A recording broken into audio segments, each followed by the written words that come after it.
Before we get started, is it possible to do a mic and video check so I know that I can be seen in the hearing room?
I can hear some voices in the background, but I haven't heard if anyone is able to hear me. So if I could get confirmation before we go on the record, that would be helpful. Hearings Officer Brooks, we can hear you loud and clear. Great, thank you. All right, well then let's go on the record. The time is 6 p.m. This is the public hearing for Deschutes County file numbers 247-23614-CU and 247-23615-SP. My name is Tommy Brooks, and I am the hearings officer in this matter. Before we turn to the substance of the hearing, I'm going to turn things over to Mr. DiMarzo to describe how the electronic and in-person process will work.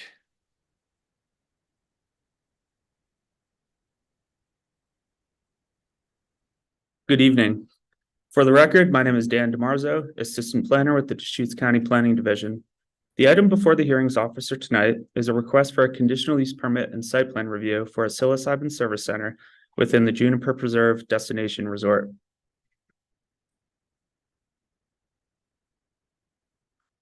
Tonight's hearing will proceed as follows. First, staff will explain the hearing format and how to allow testimony at tonight's hearing. This will be followed by a brief presentation of the staff report on tonight's proposal.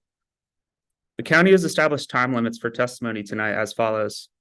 The applicant will be given 30 minutes of testimony, the general public 3 minutes, and finally the applicant's rebuttal will be granted 10 minutes of testimony. The hearings officer has the ability to modify or eliminate these time limits as he deems necessary. Then the testimony portion of the hearing will begin.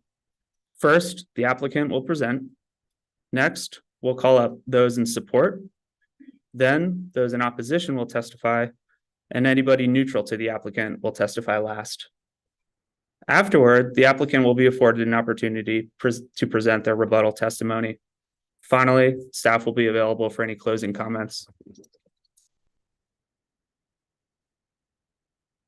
Tonight's hearing is a hybrid public hearing with both in-person and remote participation.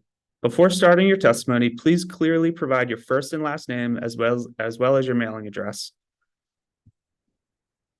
For those participating in person, if you'd like to testify, please add your name to the sign-in sheets near the door if you haven't already. I'm going to be using this list to call up participants one by one for their testimony. After your name is called, please come up to one of the tables up front, speak clearly into the microphone, and please present your name and mailing address before beginning your testimony.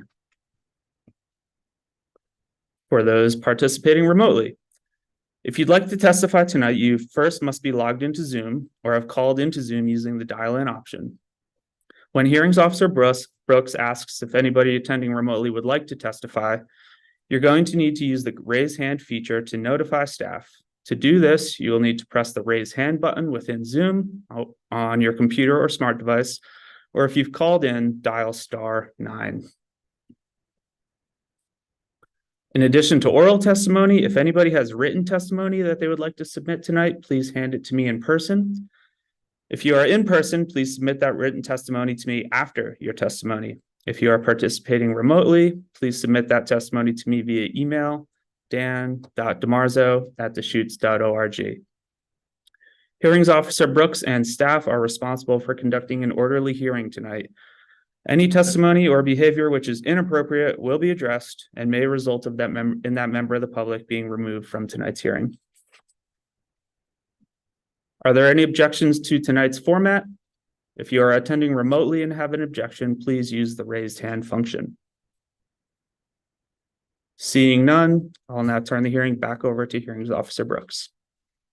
All right, thank you. And as staff just described, we are following the normal hearing procedures that are set out in the county's code, and I will provide sufficient opportunity for everyone to participate at the appropriate time. The application is being considered through a quasi-judicial process. I will consider only the factual evidence that is in the record. I will then apply those facts to any relevant provisions of the county's comprehensive plan and land use regulations. The standards and applicable criteria relevant to this hearing were identified in the public notice announcing the hearing.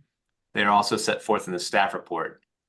The public notice and the staff report are posted on the county's website, and they are also available directly from staff upon request. It is important that you direct all of your testimony to the standards and applicable criteria. If you believe a criterion applies that was not listed, you may address the unlisted criterion. But please also explain why the criterion must apply and do so with specificity so that other participants can respond and so that I can address that issue in my decision. The failure to raise an issue with enough detail to enable me or other participants to respond precludes your ability to appeal that issue to the Land Use Board of Appeals. Also, the failure to raise a constitutional or other issue relating to any proposed conditions of approval, again with enough detail to allow me to respond to that issue, precludes an action for damages in circuit court. As I noted, I serve as the county's hearings officer. In that role, my job is to be a neutral decision maker. Thus, while I have a contract with the county to serve in this role, I am obligated to remain impartial, and I do not represent the county's interests or the interests of any other participant. To that end, I'll state for the record that I do not have any ex parte contacts to disclose. I do not have a relationship with the applicant, and I am not aware of any connections I may have to other participants that would prevent me from remaining impartial. I have briefly communicated with staff, but only to discuss the procedure of today's hearing and not the substance of the application. In an effort to make sure we have enough time for everybody and figure out the order of testimony, I would like to see if we can go ahead and figure out how many people have signed up to testify tonight. Those attending remotely, if we could please ask you to use the raised hand function so that we can get an estimate of the amount of testimony tonight. Hearings Officer Brooks, as we have our remote participants trickle in person, we have approximately 20 participants willing to testify tonight. And it looks remotely, we'll call it 9 at this moment.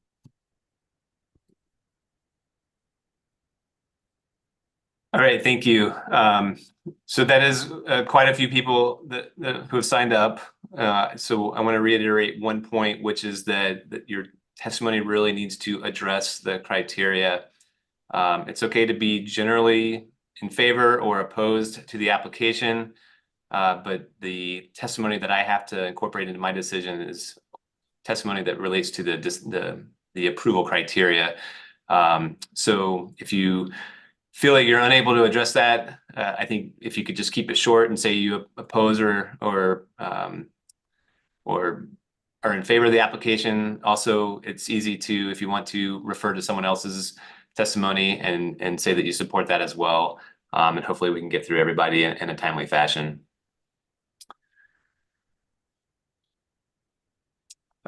Before we begin, does anyone wish to challenge my ability to hear this matter or to challenge the county's jurisdiction over the matter?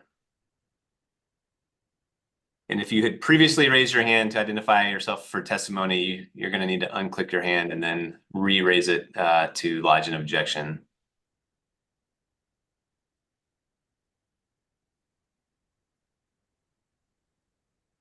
Hearings Officer Brooks, if I may.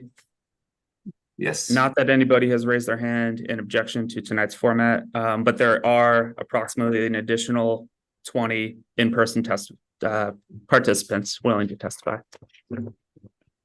So we have about a total of 40 people in the room? Correct. Okay, thank you. And is anyone in the hearing room objecting to me serving as the hearings officer or to challenging the county's jurisdiction over the matter? No, sir. And what about our virtual attendees?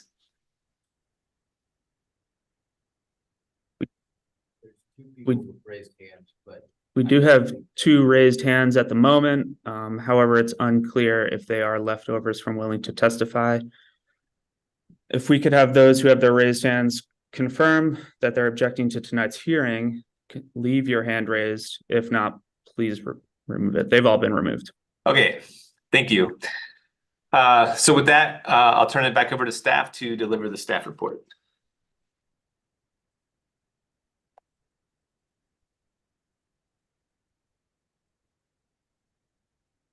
Okay.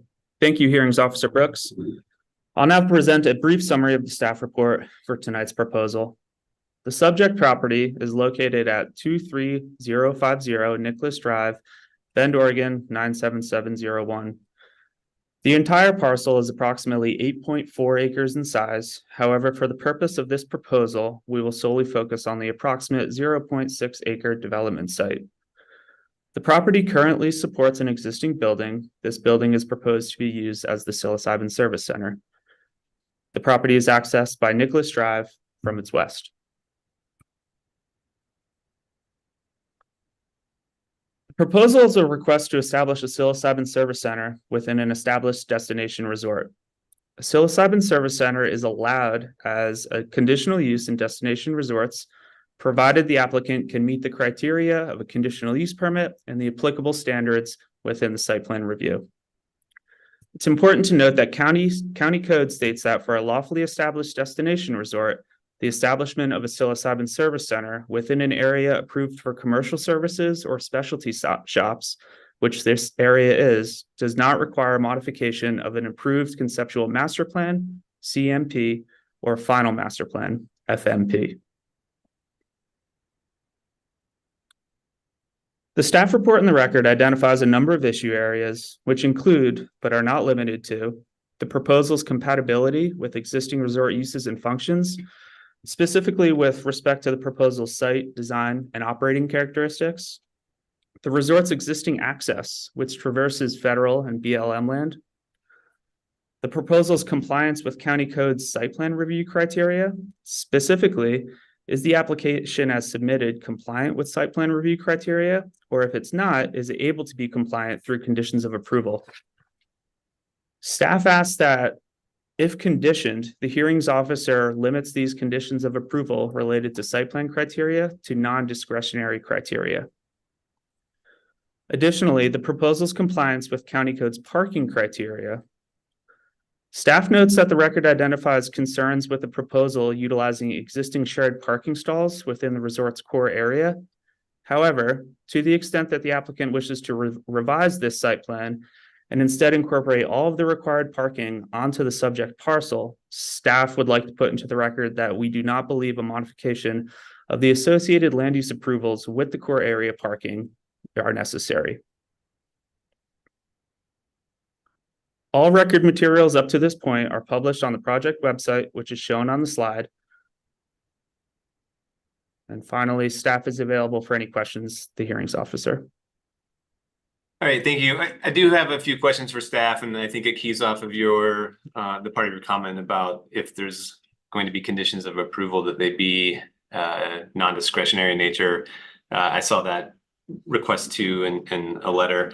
So I just kind of want to ask you a few questions about what's been proposed in the staff report, if you don't mind. And one of them, the first one is the proposed condition 3, and this actually isn't about discretionary, but you have in here a proposed condition to limit buildings to 30 feet in height. I was having trouble finding the source of the 30-foot height limit. I think from reading the staff report, it looked like that was pulled from the EFU statute, but then the destination resort overlay says that those underlying criteria don't, or underlying standards don't apply. So is I guess, could you explain the 30-foot height limit? I believe you're tracking that appropriately, Hearings Officer Brooks. That may have been a carryover from a condition of approval. However, like you alluded to, the destination resort code would supplant the EFU zoning code criteria where the 30-foot limit does exist. All right, thank you. And I think a similar question for number 4. It speaks to a solar setback requirement, but there's a portion of the staff report that says that because of the concept master plan, I think exempted these properties from those kinds of requirements. That's correct. As I understand it, there are certain properties within Juniper Preserve Destination Resort that are subject to the provisions of our solar setback. Okay. Sorry, I got a few of these to walk through. Number 6 is about the driveway permit. The question I had here was more about one of timing. Typically, the proposed conditions might say, like they do later, prior to use or prior to building permit. But does staff have a position on when the driveway permit needs to be acquired? Staff hasn't identified a position on that, but would note that typically driveway access permits are required prior to initiating the proposed use. Thank you. One of my sort of, I guess, efforts here is to make sure that the conditions are, I guess, not redundant. Also, there's condition number 9. Oh wait, sorry. Condition number 8 sort of reconfirms that all of the conditions from the final master plan remain in effect. I think 10 and 11 are both recitations of conditions that came right out of the final master plan decision. Does staff feel that there's a need to keep 10 and 11 separately stated, or would number 8 kind of cover all of that? Staff agrees that number 8 would cover it all.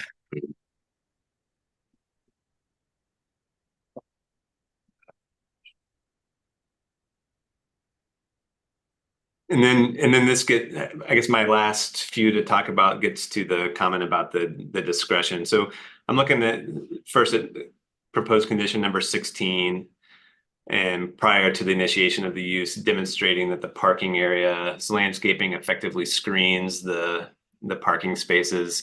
I think that probably applies regardless of the number of parking spaces. So this 8 may need to be updated. But is that something that staff wants to see or would want to see in a condition of approval? It seems like the applicant would need to show through the site plan now, or at least in the record now, that the plan is to provide effective screening. That's correct. There's a number of criteria within our site plan review chapter that staff would deem discretionary in nature, including but not limited to the harmonious relationship of the design, safe traversing from public to private properties, as well as, like you've alluded to here, effective landscaping screening. Those are criteria that staff would seek the hearings officer's analysis to, rather than providing as a condition of any approval. Thank you. And then, so I think that covers most of the other ones I wanted to ask about, with one exception. On number 19, it speaks to the access aisles being of sufficient width. I was having trouble discerning if there were access aisles that are part of this proposal. Maybe it would be something on an updated site plan, but do you know if I guess any of the components of the site plan currently propose access aisles? Which I think is different than the service drives, which I do think there's a service drive. Correct. You're tracking that appropriately. Staff just wanted to make sure that any dimensions associated with the access aisles are identified on a revised site plan, but don't identify any concerns that Any of the access aisles are of insufficient width. Okay. And does the county typically have a quote sufficient width for access aisles? Is it a standard, or is it kind of TBD based on each proposal? There is a standard, and I think for those dimensions, I would like to respond during an open record period if there were one. Okay, thank you. And thanks for letting me walk through all that. That's all the questions I have for you. Thank you. So we can call up the applicant now.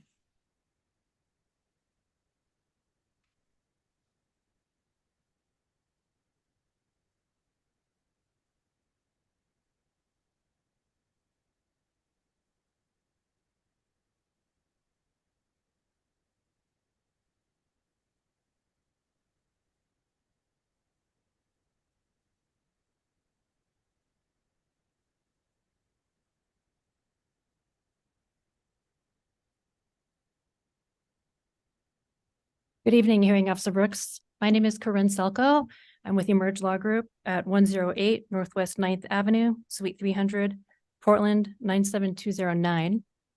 And I'm here on behalf of the applicant, Pronghorn Intangibles LLC.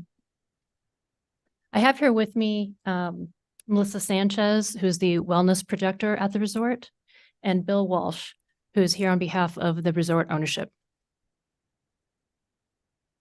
My intent today is to get to the heart of this application, which are the conditional use standards. But before I do that, I wanted to talk briefly about the procedural and legal posture of this matter. So the state of Oregon legalized psilocybin in 2020 with the passage of Measure 109, or the Oregon Psilocybin Services Act, and set forth a robust and stringent set of regulations in relation to the passage of that act. Deschutes County also allowed psilocybin services within its jurisdiction, and the Board of County Commissioners specifically amended its zoning code to allow for psilocybin service centers in destination resorts in the DR zone. Additionally, so long as a psilocybin service center was sited in an area that was previously approved for commercial services or retail sales or retail specialty shops, there would be no need to modify a final master plan. So that shows the county's intent to allow psilocybin services and specifically service centers in destination resorts and commercial zones. And both the state and the county did this in spite of the fact that psilocybin is federally illegal under the Controlled Substances Act. And that policy to, despite the federal illegality of this substance, that policy to legalize it here in the state of Oregon and to allow it in the county, that is not at issue in this proceeding. So the purpose of this hearing is not to debate federal preemption. It's not to re-legislate the state's decision to legalize psilocybin. It's not to re-legislate the county's decision to allow psilocybin businesses within its jurisdiction or to allow psilocybin service centers in destination resorts. One other thing I wanted to mention before we get to the actual standards and criteria is that the purpose of this hearing is also not to engage in federal law enforcement. Federal law enforcement is under the purview of the United States Department of Justice for the Division of Oregon, or the Oregon DOJ. And the county, or you, Mr. Hearings Officer, as a hearings officer for the county in this matter, doesn't have the authority to enforce federal law under the CSA in this instance. And that's not the purpose of the hearing. The purpose of this hearing is to discuss the land use application that the applicant has submitted to the county, which, as Mr. DiMarzo explained, was for site plan review and conditional use approval of a psilocybin service center. And the standards and criteria at the heart of that application are those for conditional use approval. And specifically, the two main standards are that the site shall be suitable for the proposed use and that the proposed use shall be compatible with uses on surrounding properties based on a few factors. The first factors are the site, design, and operating characteristics of the use.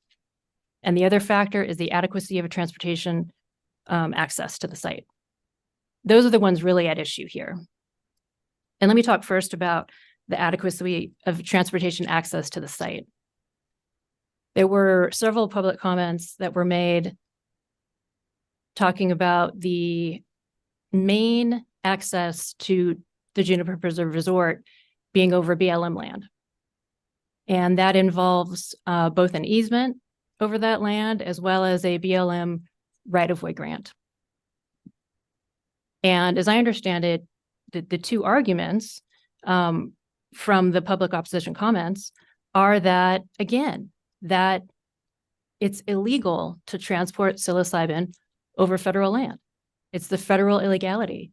But as we just discussed, the federal illegality isn't what we're here to talk about. That is not a standard and criteria. That is not an applicable approval criterion. And to say that, to find this application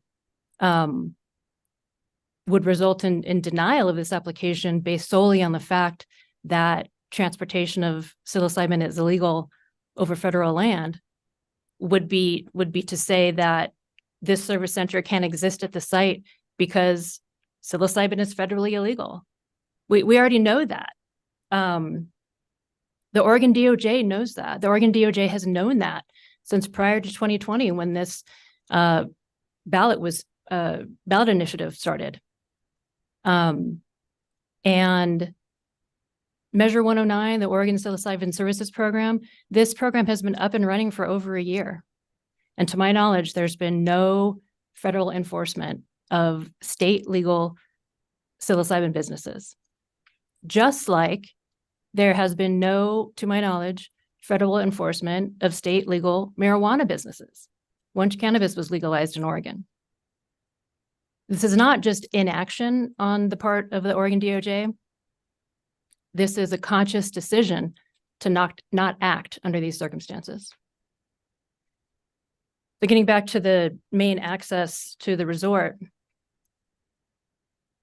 psilocybin is federally illegal under the CSA. We already know this. It's not more federally illegal to transport over BLM land. So that can't be a basis for the denial of this application. The other argument, as I understand it, for the BLM access is that the mere risk that there could potentially be federal enforcement over that access, which would then prevent access to the homeowners of the resort, is again just premised on the fact of federal illegality of the transportation of psilocybin on federal land. Not only does the county or you as a hearing officer for the county not have the authority with respect to interpret or resolve a private easement dispute or private right-of-way dispute. That is in my letter that I entered into the record yesterday. That's with regard to a case called H2D2 Properties. It was a case here in Deschutes County. And LUBA affirmed the Board of County Commissioners and the hearings officers' decision that said that they didn't have the authority to interpret a private easement agreement. And essentially that's what the public comments are asking you to do here. They're asking you to say, based on the federal legality of psilocybin, either there's been a breach of the easement agreement or that they're asking you to federally enforce the fact that the BLM shouldn't allow the transportation of psilocybin over that access. Notably, the BLM was one of the state agencies that was notified of this application, and the BLM has chosen not to respond. So for those reasons, I don't believe that the BLM access is a valid basis for denial of this application. I'll move to the other sections of the conditional use criteria, which again, the criteria require that the site be suitable for the proposed use and that the proposed use be compatible with uses on surrounding properties based on 3 factors: the site, the design, and the operating characteristics. As far as the site, and when we talk about the site and site plan review, we are talking about the lot within the resort on which the proposed psilocybin service center will be sited. We're not talking about the resort as a whole as the site. And that's partly evidenced by the fact that the site plan itself, the requirements for the site plan require that we give dimensions, landscaping, circulation patterns, all of those things on the lot within the resort, but not the resort as a whole. This application doesn't bring the Juniper Preserve Resort as a whole into the purview of the hearings officer's decision. So the lot at issue is within Juniper Preserve, which is an established destination resort. It is in the core area of the resort, which is where the commercial services have been previously approved. Again, the area that Deschutes County itself, by virtue of the fact that it amended its zoning code to say that so long as the psilocybin services center was located in an area that was previously approved for commercial services or retail specialty shops, that would be allowed without the need to modify the master plan. That telegraphs that that's where the county thought was the best place for this type of use. And the site is located in the core area, in the commercial area of the resort. It is a pre-developed lot with an existing building that has previously been landscaped and has vegetation. It has direct access from a existing access road in the resort. And as Mr. DiMarzo mentioned, the transportation planner and staff did not find any deficiency in any access route to the site. So for those reasons, we believe that the site is suitable for the use and is compatible with uses on surrounding properties. With regard to the design, again, because this site has been pre-developed, pre-existing, it was already designed to complement the uses in the resort based on the design, the colors, the materials used, the landscaping and foliage, which was similar to this landscaping and foliage around the resort as a whole. The design was already developed in order to fit right into the Juniper Preserve Destination Resort. And then we get to the operating characteristics of the use, and this is probably where more of the public comments have discussed. And you're going to hear a little bit more in more detail about the operating characteristics from Ms. Sanchez. But suffice to say, I'll just say for the moment that the operating characteristics of the use are those very robust, stringent standards and requirements that OHA, the Oregon Health Authority, the state agency in charge of the Oregon Psilocybin Services Program, has put in place for the protection of psilocybin services. And this program was designed as a wellness-based, non-medical health program. It was not based like a retail model, like cannabis was. So you, in no way can psilocybin ever leave the service center.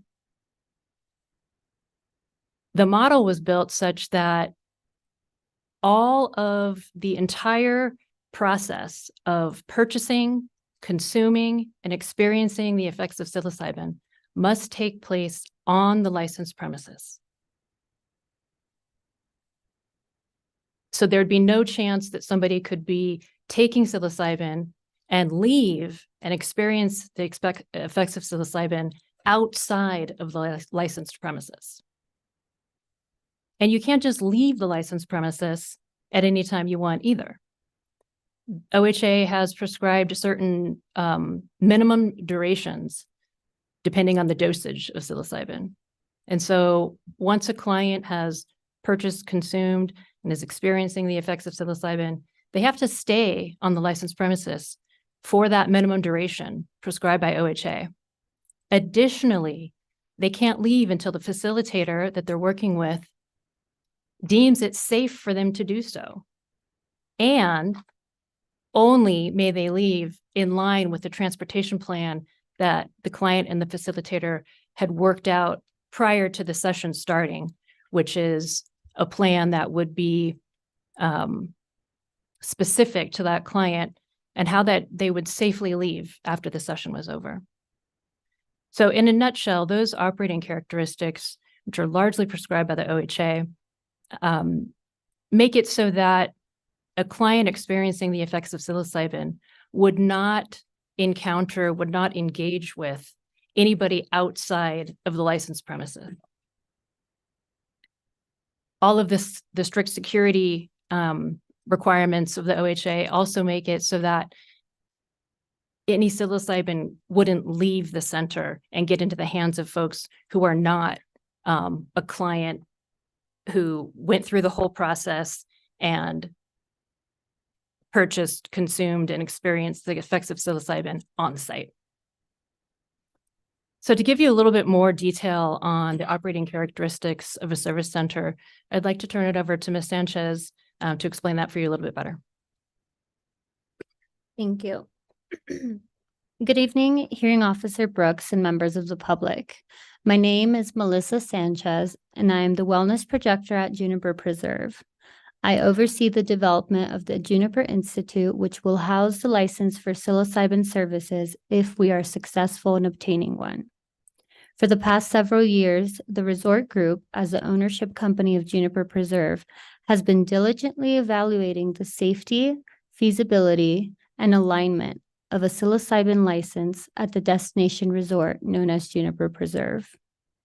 While we honor the indigenous groups who have been using psilocybin-containing mushrooms for spiritual and healing purposes within their communities for thousands of years, our evaluation of the benefit derived from the use of natural psilocybin-containing mushrooms has been largely through the Western scientific lens. Our approach involved a meticulous examination of existing scientific literature, as well as engaging in discourse with several of the individuals actively conducting scientific studies using psilocybin at reputable institutions such as UC San Francisco, UC Berkeley, Oregon Health and Science University, the Imperial College of London, and others. Conferring also with individuals in other states leading legislation to further access psilocybin and evaluating the service centers that were established in 2023, who have been operating for several months providing psilocybin services to clients, we arrived at the conclusion that providing access to psilocybin through the Juniper Institute is a progressive step in the right direction towards the continual creation of a wellness community that centers a holistic approach to well-being, personal development, and access to the restorative power of nature at our forefront. Psilocybin is purported to increase psychological plasticity and neuroplasticity, leading to the ability to change one's long-held beliefs, enhancing the brain's adaptability, improving mood, and decreasing stress and anxiety. Individuals who consume very low doses of psilocybin without the classically associated perceptual changes, commonly referred to as microdosing, also report a wide range of benefits from their use.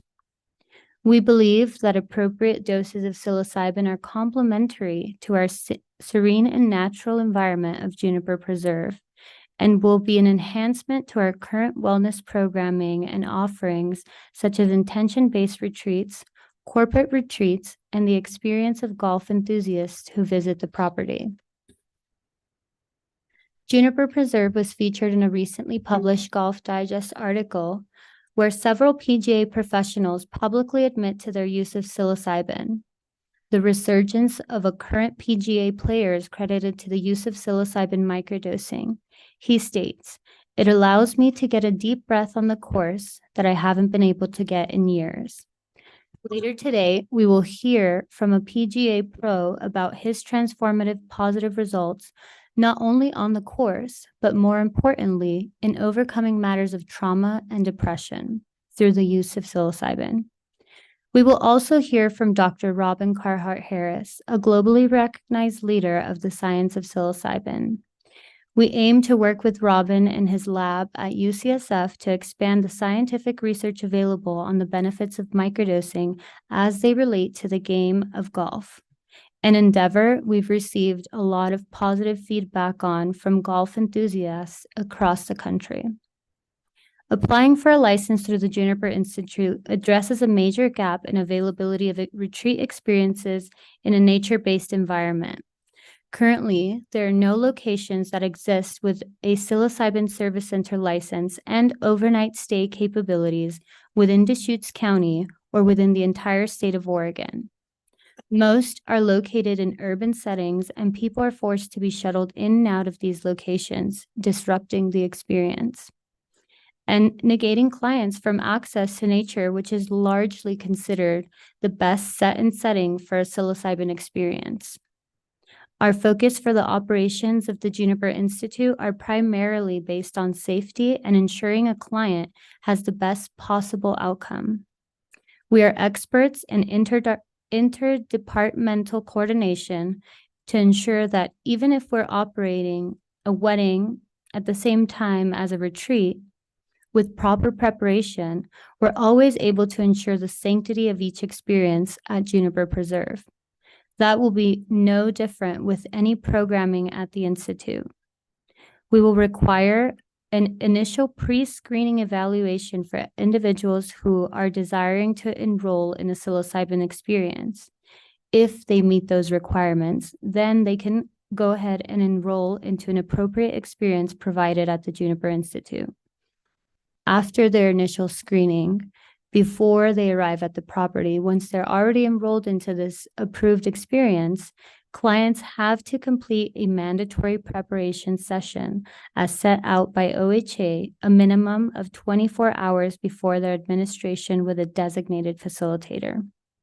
That is a state licensed and approved facilitator. Through this preparation session, the client and the facilitator in private will go through the client information form, which thoroughly examines any pharmaceutical contraindication and provides further assessment into the mental health status of an individual. They will also review the informed consent document, create a safety and support plan, and create a transportation plan.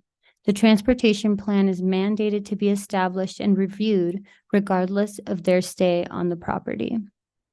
After checking into their accommodations, if they're participating in a retreat, they will go through an entire day of further preparation with the state licensed facilitator. Here, throughout that day, they will engage in relevant activities and discussion as to what they will expect from the psilocybin administration session. Our current shortest duration retreats operating without psilocybin are about 3 days in length and established in a similar manner to this operations already.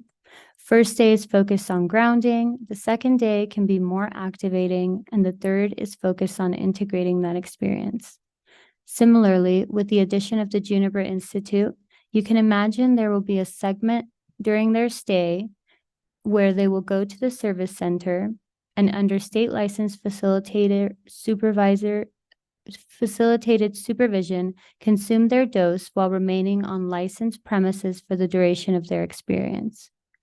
The rules mandate that even with the smallest subperceptible non-hallucinogenic dose possibly consumed by a client, They must remain within the parameters of the licensed premise for at least 1 hour if it is their first time at the center. Our programming plans to reflect that duration of time or even more, depending and appropriate to the context of the retreat. Individuals can expect to engage in activities such as breathwork, yoga, movement, golf-specific fitness, golf coaching, or other relevant activities under the effects of a low dose of psilocybin. The Institute will provide the highest level of security to any participants above what is mandated through the OHA. The premises are equipped with a will be equipped with a locked gated perimeter, privacy landscaping, as well as an alarm system with 2 panic buttons and security cameras at every ingress and egress. Furthermore, where the psilocybin product is locked is required to have a steel safe door and a safe lock, and security cameras there as well. After the mandatory period has elapsed, the facilitators present have to make the determination that the individual indeed is no longer under the effects of psilocybin, and only after the trained facilitators approve that they are indeed no under these effects, then they can be authorized to leave the center and continue with any aligned programming. That's to say, even if the 1 hour or more duration of the required time period for them to be present at the service center is completed, and the facilitator still says, hey, this guy still looks like he might still be under the effects, then they can keep that individual there. Individuals who reside in the community or staying as guests of the resort can also choose to participate in programming outside of the context of a retreat experience, but only if they equally fulfill the pre-screening requirements and complete the mandatory preparation successfully, a minimum of 24 hours before their administration session, as the OHA rules require it. By responsibly embracing the ability as set forth by the state of Oregon to provide access to naturally produced psilocybin mushrooms, the Juniper Institute stands at the forefront of a transformative journey towards holistic well-being, drawing upon the rich history of Indigenous wisdom and the scientific lenses that shapes our understanding. Through meticulous planning, collaboration with renowned institutions, and a commitment to safety, we envision a space where individuals can explore the benefits of psilocybin within the serene embrace of Juniper Preserve. We aim to contribute to a broader movement of fostering healing, self-discovery, and connection in our community and beyond. Thank you for your consideration, for considering the Juniper Institute's pursuit of a progressive and mindful approach to wellness. Thank you. I'd also like you to hear from Mr. Walsh with regard to the suitability and compatibility of this use. Thank you. Good evening, Hearing Officer Brooks, members of the public. My name is Bill Walsh, and I'm here tonight as a representative of the owners of Juniper Preserve, the resort group. Now, my role is to act as a liaison between the resort group and Juniper Preserve, to work with the resort leadership and operations teams, amongst a multitude of other stakeholders, to ensure that we remain focused on the continued evolution and indeed the elevation of Juniper Preserve resort experience.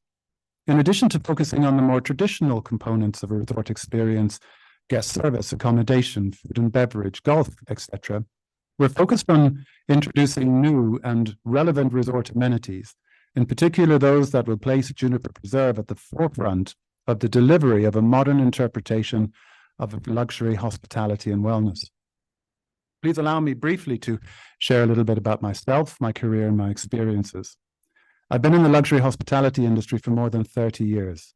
Indeed, my first job was as a 15-year-old boy in Limerick in Ireland, taking out the trash at a local guest house. So I'm the cliche that's gone from trash room to boardroom. I've had senior leadership positions in international luxury brands as geographically dispersed as Europe's Kempinski Hotels and Resorts, the Jumeirah Group based in the United Arab Emirates, and For the last decade, I've been based in Los Angeles as the Chief Executive Officer of the LA-based international multi-award-winning Viceroy Hotel Group. And in one form or another, I've been connected to the resort, Juniper Preserve, since 2018, when I first came as a guest. On that day in July 2018, two things happened. I arrived at the resort and I fell in love with the resort. I'm here because Juniper Preserve is truly my happy place, for now and for the future. I've spent a considerable amount of time there with my family, and I'm honored to be part of the journey forward for this unique destination. In my career, I've learned many things. I've learned that at its heart, the essence of luxury hospitality, our core purpose, is actually very simple. We are human beings who are driven to make other human beings happy. One of my hospitality heroes, Danny Meyer, created the distinction between great service and great hospitality when he said, service is there when something happens to you. It becomes hospitality when that act happens for you. Our goal at the Resort Group is for Juniper Preserve to be the ultimate expression in luxury hospitality, an experience calibrated to create every possible happiness opportunity for our guests and not just to them. It has long been believed in luxury hospitality that the ultimate goal of any resort operation is to create an environment and experience that allows guests to arrive, experience, and leave, to leave as better versions of themselves. As such, it has not come as any surprise to me to see that the accepted parameters of what is defined as wellness in the context of luxury travel have expanded to include newer, more progressive, embraced and accepted modalities such as the inclusion of psilocybin services in a multitude of resort locations around the world. From Europe to Latin America, from Asia to the USA and Canada, psilocybin retreats and vacation stays have become easily available, in demand, and a part of the modern travel luxury landscape. So I'd like to talk a little bit about why we're here tonight, and I'd like to do so separating out briefly process and purpose. The process that this application follows is very clear, and the resort owners have an absolute intention to adhere to the detail of the process every step of the way. As is evidenced by the thoroughness of our submission, there's clear awareness of the regulations and obligations on ownership, and there's a clear commitment to be fully compliant in every way. There is also an absolute commitment to respect this process and everyone in it, irrespective of whether our views align. Dialogue and debate is welcomed, and our further commitment is to communicate with accuracy, honesty, and integrity at all times. Let's briefly now look at purpose. So, why does the Resort Group want to get into the drug business? Well, the very clear answer is we don't. The intention is to introduce a progressive wellness amenity to Juniper Preserve that will connect with a multitude of audiences. And I'd like to very briefly highlight a few. In addition to Juniper Preserve being a destination and a sanctuary, it is also a business.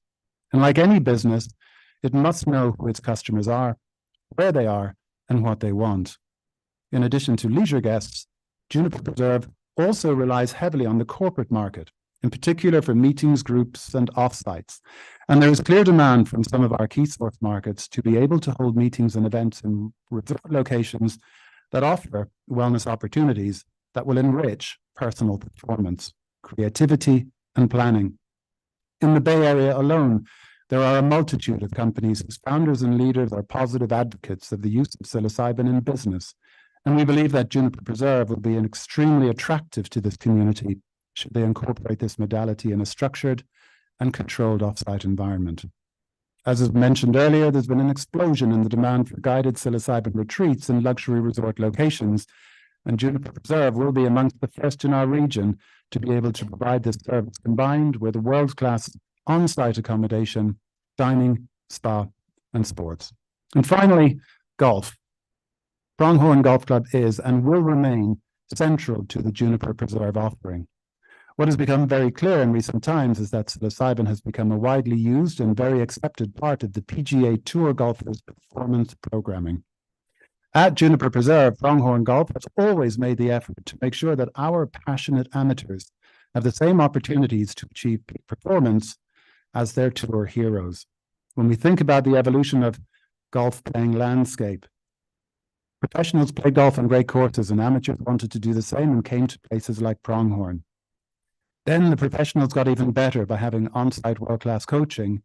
So Pronghorn brought in Jeff Ritter to make sure our passionate amateurs could do the same. When it became evident that a significant contribution to the tour players' professional performance was the individuality of club fitting, Pronghorn brought on Trusebeck, again to give our amateurs the same opportunity as professionals to mimic their behaviors. Now we see that there's an increasing amount of professionals seeking peak performance through the inclusion of modern wellness practices, specifically psilocybin in their programs and preparations. And yet again, Juniper Preserve will be at the forefront of making those same opportunities for peak performance available to our passionate amateurs. In conclusion, allow me to summarize. And in so doing, let me draw a distinction between what this proposal is and what it is not. It's about transformation, not tripping. It's about performance, not pleasure. And it's about creating an environment to be high achieving. It's not about achieving highs. Thank you for your attention. I know we're out of time, and so maybe briefly just address the site plan review criteria. Two- Yes, in fact, I have some questions about that. So I'm happy to, maybe you'll short circuit my need to ask questions. So yes, please address the site plan criteria. Okay, thank you.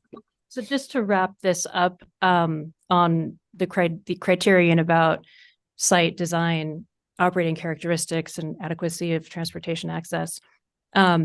Based on our testimony here today and what we've submitted to the record, we do believe that this application meets the standards and criteria for conditional use approval. Moving on to the site plan review portion, in my submittal that I put in the record yesterday, the applicant has agreed to have self-contained parking on site. And so there would be 14 parking spaces in total, including ADA access. And that is based on the transportation analysis provided by our transportation expert, Joe Bestman of Transite Consulting. And the transportation planner and staff have agreed that they're in agreement with that number of parking spaces required. That parking lot will meet all of the code's dimensions and standards for access aisles and width and length of parking spaces. It will be properly screened, as well as keeping clear vision areas. It will have an access from the parking area directly to the building without having to go to any other golf cart path as well. So I have here in the back with us the development director of the resort, Ralph Giffen, as well as our transportation expert, Joe Bestman. And so if you have further questions that didn't answer, we could have them address those.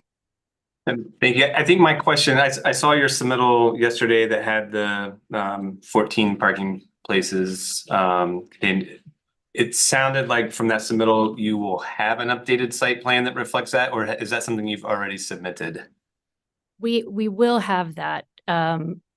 Unfortunately, the person at the resort who is qualified to update that site plan has been out ill. I suppose that what comes with that would be, am I anticipating a request to keep the record open then, so that is something you can submit? Definitely. As an additional reason, it would be due to the number of people testifying and the amount of information that's probably going to come in tonight. I would also request to keep the record open. Okay. So as we're talking about that, and this kind of keys off of some of the questions I had for staff, there's a number of things, at least in the staff report, that have identified, that the staff report identifies as maybe addressed, but not with particularity on a site plan. One example might be the calculations relating to the landscaping. So if you have certain percentages, another one that comes to mind to me is the, whether or not there actually is a service drive or access aisle, if those are designated. what their dimensions are, whether or not that meets the code requirements. Are these things that you're planning on including in the updated site plan? Absolutely. Okay.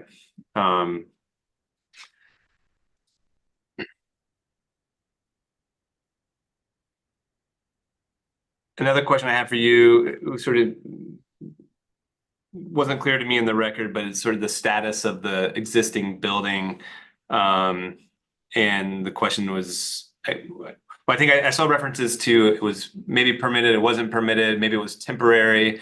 One of the reasons I think it matters is because your testimony tonight about the design and the fact that the building was already designed to complement the resort.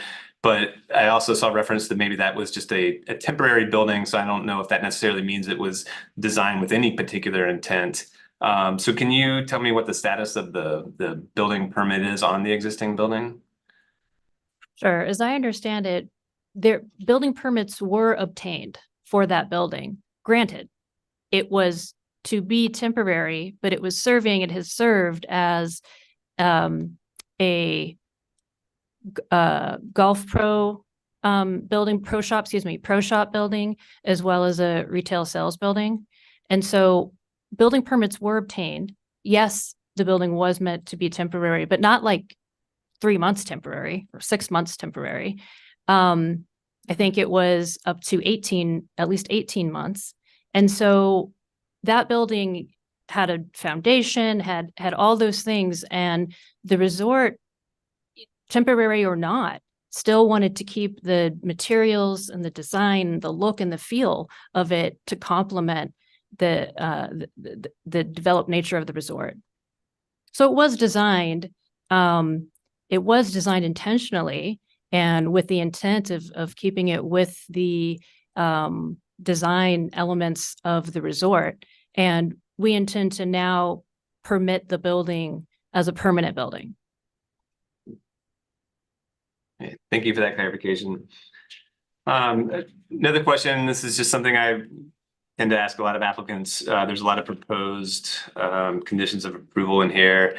I don't know if I don't necessarily know that I've seen you address the staff's proposed conditions yet, but if there are any that you have issues with, I'd invite you to either address that now, or if we're going to keep the record open, certainly you can do that in the open record period.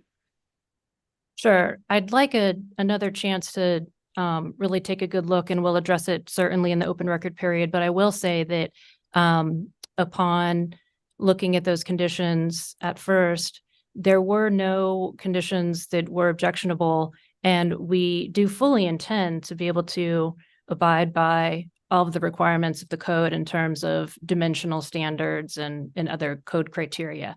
As I mentioned in my letter from yesterday, something like the front yard setback or the front setback of the building, I have asked for an exception to that, as is allowed in the code, due to the existing nature of the building and the existing landscaping that would have to be removed in order to move the building forward.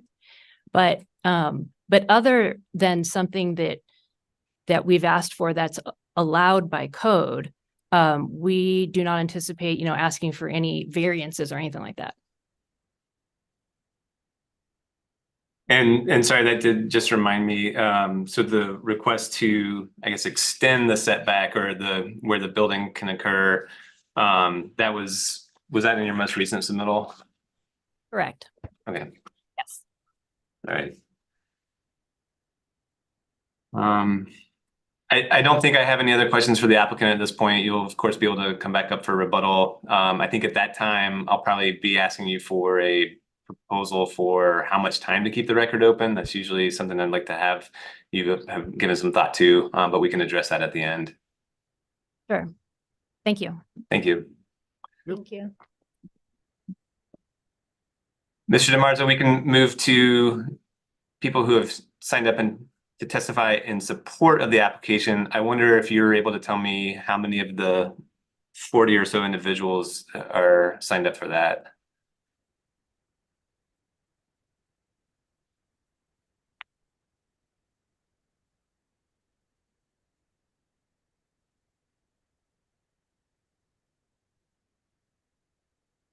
quick count looks like approximately 15 in person. Unclear, a little difficult to decipher remotely. That's fine. Thank you. That's good enough for what I needed it for. So you can call up the first person, please. Up first, we'll have Paxton Rothwell.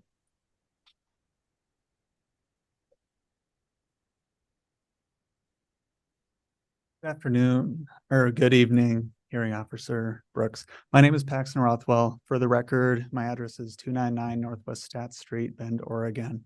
I'm a community organizer and on my way to becoming a licensed psilocybin facilitator and counselor.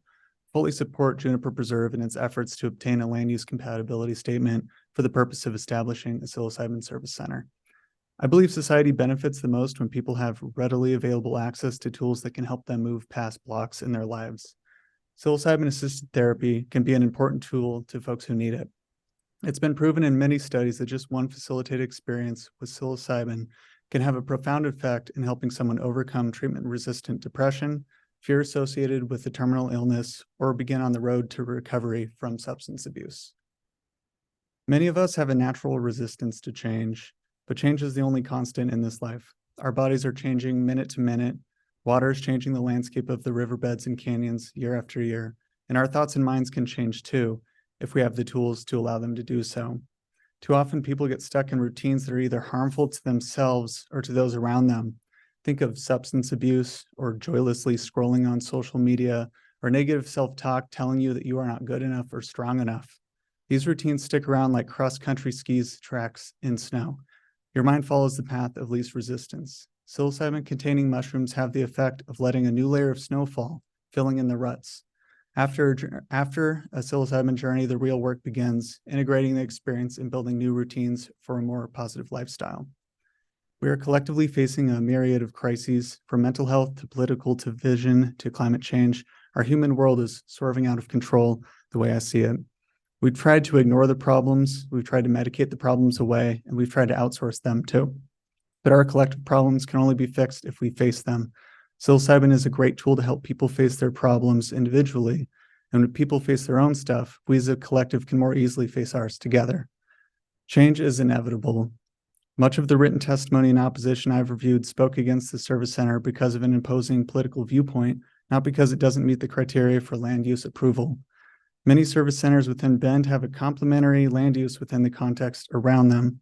And after reviewing this application, I believe the context of a service center is complementary to the use of Juniper Preserve as a destination resort. Thank you very much for your time. Thank you.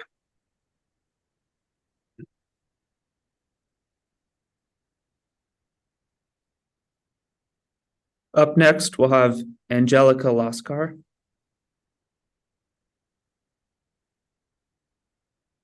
Angelique Laskar, 19080 Mount Hood Place, Bend, 97703. Thank you so much for the opportunity to comment tonight. I didn't know much about psilocybin until about 5 years ago when I began working with hospice patients. Through that work, I learned about the research that's been done at Johns Hopkins and the VA and other organizations with people who have received a diagnosis of terminal cancer and were dealing with severe anxiety and depression. In these studies, just one dose of psilocybin led to significant and lasting reductions in depression and anxiety, and some people even reported no longer fearing death. Of course, it's not just people with terminal illness who struggle with depression and anxiety. According to data from 2017, 1 in 4 adults in Deschutes County are living with depression, and that number has probably only increased since the pandemic. So that's nearly 40,000 people in our county. And while existing treatments like SSRIs do help some people, they don't work for everyone. We know that psilocybin is safe when it is administered in a supervised and supported setting, such as a service center. As Melissa mentioned, Oregon law requires careful screening and also safety protocols for all aspects of service center operations. Because of the enormous unmet need in our community, I believe that Deschutes County residents over the age of 21, per the law, should have the right to try psilocybin services should they choose to. Some have, but for most, access is limited, if not impossible right now. This decision on Juniper Preserve will have a direct impact on how accessible these services are for residents. That's because there are only 3 licensed service centers right now in Deschutes County. They're all based in Bend. It's expensive to open one, and they have limited capacity. At least one has a wait list of over 1,000 people. Supporting a service center at Juniper Preserve would increase access for our community by increasing capacity in our county. In addition, Juniper, as they mentioned, would only be offering low doses, which has been shown to have positive mental health benefits. And this is a great option for people who are new to psilocybin. In closing, I strongly encourage you to support the right of Deschutes County residents to explore this option for themselves by approving the opening of the service center, rather than placing more obstacles in the way of what voters have already twice voiced substantial support for. Thank you for your time. Thank you. Hearings Officer Brooks, real quick, at the risk of heating our momentum, there's been a request to skip the line and allow a remote participant who has limited time. Yeah, unless there's going to be outrage from the masses, I'm fine with allowing that person to speak. Seeing no outrage, please promote Robin Carhart Harris.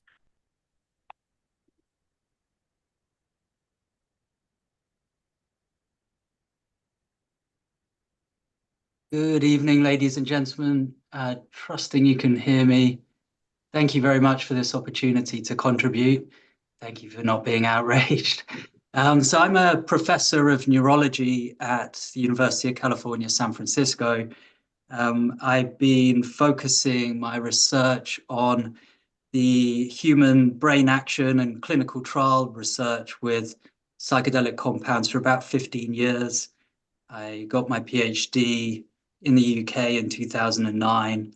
After that time, I carried out a number of functional brain imaging studies with psilocybin and other psychedelic compounds. And in 2014, 15, based on what we were learning about how this compound works in the brain, we could see evidence that it has therapeutic potential. We won a UK Medical Research Council grant to do the first psilocybin therapy for depression trial that was in treatment-resistant depression. And since then, there's been a wave of positive results from clinical trials looking at psilocybin and related psychedelics. Psilocybin was given breakthrough therapy designation by the FDA a few years ago and is now on course midway through phase 3 trials. So these are licensing trials towards approval.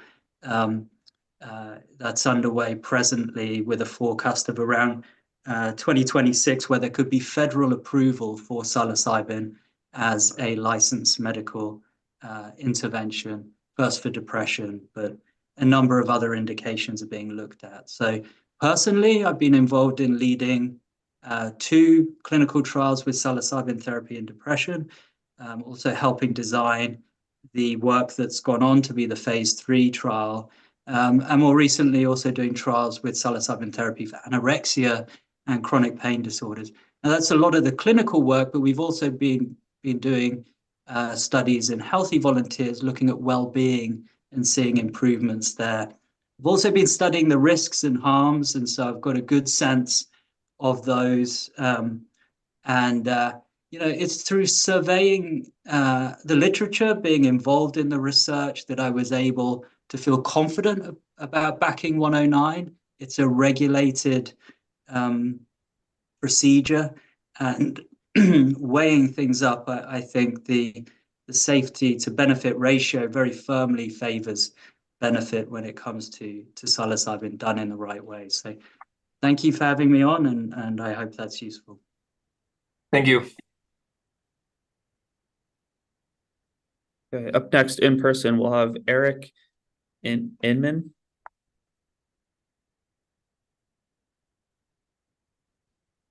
Thanks for having me, Brooks and everyone.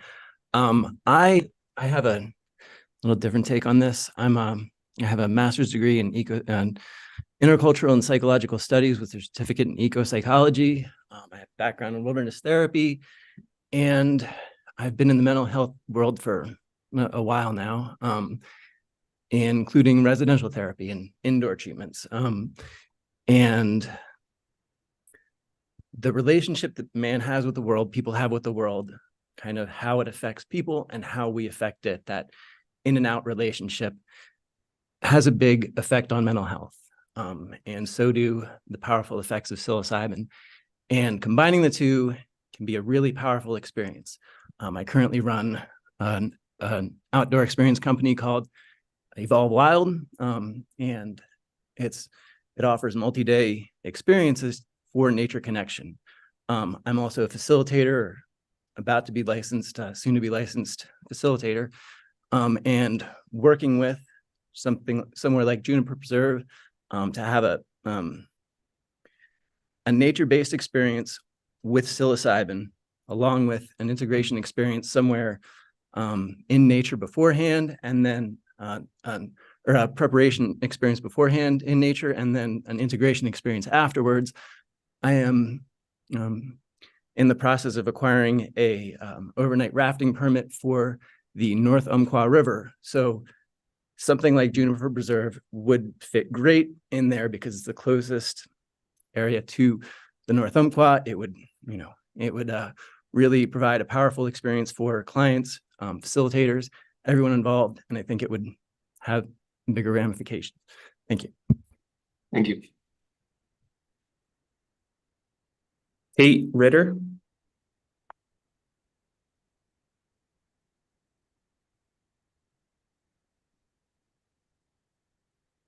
Thank you, Mr. Brooks and everyone for allowing me to comment.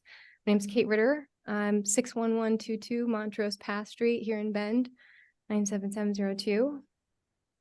I'm a licensed psilocybin facilitator, and I'm also a golfer. I grew up playing golf since the age of 8. I competed in over 300 tournaments as a junior golfer, and I even went to college on a golf scholarship.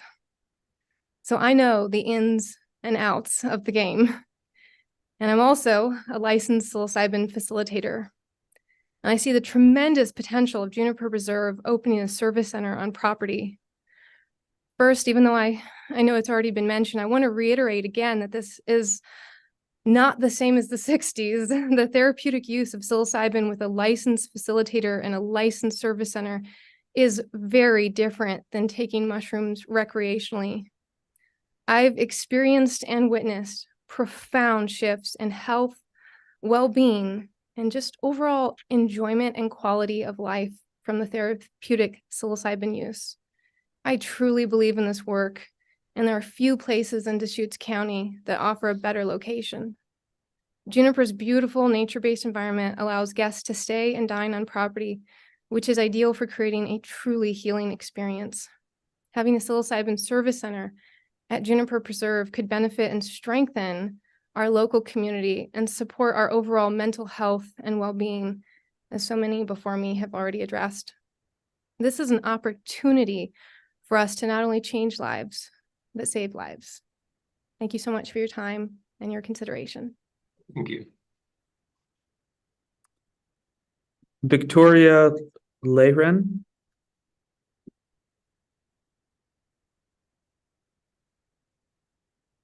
Victoria Lauren, 3026 Northeast Laramie Way. I work as a psychedelic leadership coach, and I work with executives and business professionals that want to better themselves, lead their teams, and overall have successful businesses. And a lot of the times, the things that get in the way of people being able to do that has to do with mindset. So typically someone will come to me and they'll say, I've got this goal. I have this thing that I want to achieve. And then we work to identify self-sabotaging behaviors. We identify fears that are motivating that. And then we get into core operating principles, or in other words, the way that someone sees the world, the way that they view themselves, their role, their position in it. And as other people have mentioned, with the use of psilocybin, I like to offer psychedelics as a tool to the individuals that I work with because of the neuroplastic benefits. Someone had mentioned earlier ski tracks. If you imagine a hill with all of the tracks run out, that is the way that our brains are running. We're always looking for that path of least resistance. We're looking for the easiest answer at any given moment, and we act out of habit and out of what we expect to come. But with the use of a psilocybin journey, all of a sudden those tracks on the mountain are just wiped clean. It's like this gorgeous powder day with all this snow dump, and all of a sudden you can go wherever you want to go. So I want to just say that I support this because the mindset transformation capability for an individual and for the executives that I work with, that not only improves their business, their personal life, but it translates out to the individuals that are on their team and those underneath of them. And something that Bill had mentioned was this desire for corporate retreats incorporating psilocybin journeys. And I just want to second that and say, yes, the clients that I work with are looking for those experiences. And a place like Juniper Preserve could be ideal for hosting these corporate multi-day offsites that have a psilocybin journey component, which helps with team building, but also with creativity, innovation, and idea generation. Thank you. Thank you. Ralph Giffen.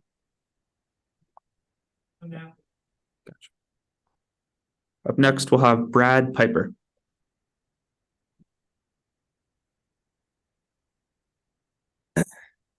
Hello, Brad Piper, 1829 Northeast 13th Street, Bend, Oregon.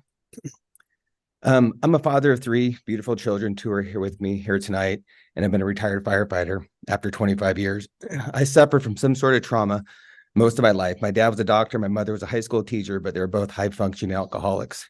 My dad died when I was 18. I learned to cope with stress, grief, and depression on my own at a young age. Unfortunately, most of these coping mechanisms were unknowingly, to me at the time, unhealthy and harmful.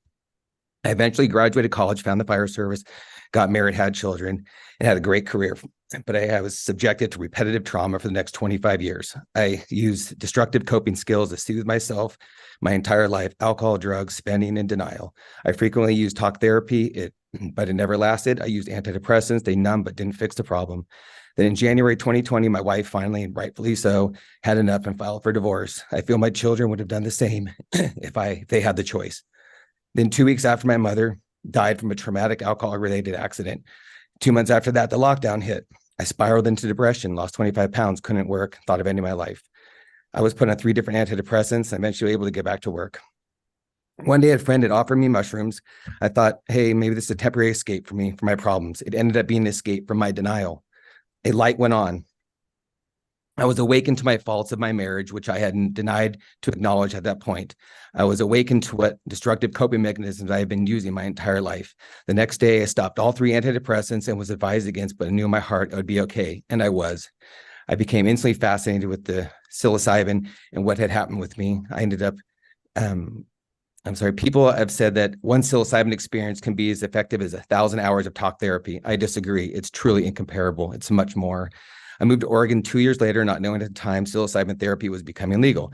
I knew that this was my calling. I believe wholeheartedly that the healing power of this medicine. I began going to meetings and events and supporting the movement. I've met some of those beautiful, professional, engaged, healthy, loving people in the world, many of which are my friends and are here tonight. I believe so passionately in this, I enrolled in a psilocybin therapy facilitator program, which I graduate from next week. I want to learn more about this and use this medicine to help others before they get to where I had ended up. I've had several psilocybin sessions over the last few years, and each time I have become more awakened to the error of my old ways. Each time I've become more present and engaged as a father, more compassionate as a human, and more loving as a person. The only unanticipated side effect I've ever experienced is my loss of a desire to drink alcohol. I feel I would still be married and happily if psilocybin therapy had found me 10 years ago, but that was not my path. This is. Stories like mine are unfolding every day thanks to the mainstream acceptance and legalization of this medicine. This medicine needs to be accessible to everyone. This medicine comes directly from nature. Being in and around nature during the healing process has been shown to dramatically increase its effectiveness. This is absolutely true from my experiences. Allowing people to experience this healing in a place like Juniper Preserve would be an absolute gift. I understand the stigma of psychedelics as street drugs and the images of the 60s of wild party and people going crazy. But the truth is, the people that are seeking to heal from psilocybin are looking for the opposite of that. They're looking for peace, transformation, calmness, engagement, and connection in their lives. I hope anyone opposed to this has done the research and truly understands what you're saying no to. Thank you for your time and consideration. Thank you for your testimony. Thomas Wisdom.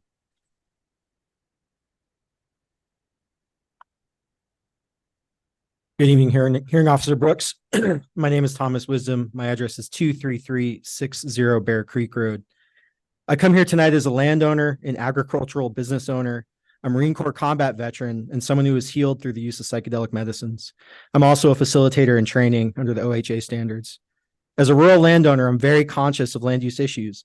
I am typically opposed to any and all items that change land use designation or provide for development. In fact, I serve as the president of Preserve East Bend, a nonprofit dedicated to ensuring rural lands stay rural. However, I feel so strongly about this specific aspect of land use that I'm here today to provide my full and unwavering support of Juniper Preserve in its efforts to obtain a land use compatibility statement for the purpose of establishing a psilocybin service center. As a veteran of the Marine Corps in the war in Afghanistan, I've long dealt with my own mental health issues. I've seen others struggle with the same and much worse. I've also seen many people lose their own battle with their mental health, a battle that psychedelics might have given them the tools to take their life back and live instead of resorting to suicide.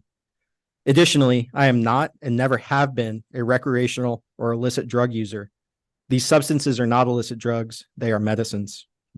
The scientific research is clear. These therapies work. Psychedelics are saving lives every day. They're allowing parents to participate more fully in their children's lives, spouses to reconnect or connect deeper with their partners. They're helping veterans process trauma of war and allow all people to live as the best possible person they can be. They give individuals the tools to not only survive, but thrive and grow. If you question this, I'm happy to provide you with as many peer-reviewed studies as you would like to show you the efficacy of psychedelics, or talk with anyone about why I'm alive today because of psychedelic therapy. In 2022, residents of Deschutes County voted not to opt out of the services Measure 109 provided the legalization for. However, at this time, no facility exists in the unincorporated area of the county, and the restrictions on establishing these treatment centers are overly burdensome, and I believe based on a deep misunderstanding of what these treatments are. This is and should be unacceptable. Juniper Preserve seeks to provide healing to those that need it. These are healing therapeutic modalities. These are not drugs. However, do not misunderstand my statements. I'm not saying that these rules should allow for opening facilities or centers just anywhere. A curated, professional, and safe experience and a facility is critical to the benefit that these therapies and medicines can provide. As the first state in the country to provide these services, we can and will be the leader of how the rest of the country and the world follows. Giving Juniper Preserve the opportunity to provide this will not only benefit Central Oregon and its people, but the country as a whole. I urge you to support the LUCS for Juniper Preserve. The location aligns with the Psilocybin Service Center license and will benefit Deschutes County with greater access to this healing modality in a restorative environment. Thank you. Thank you.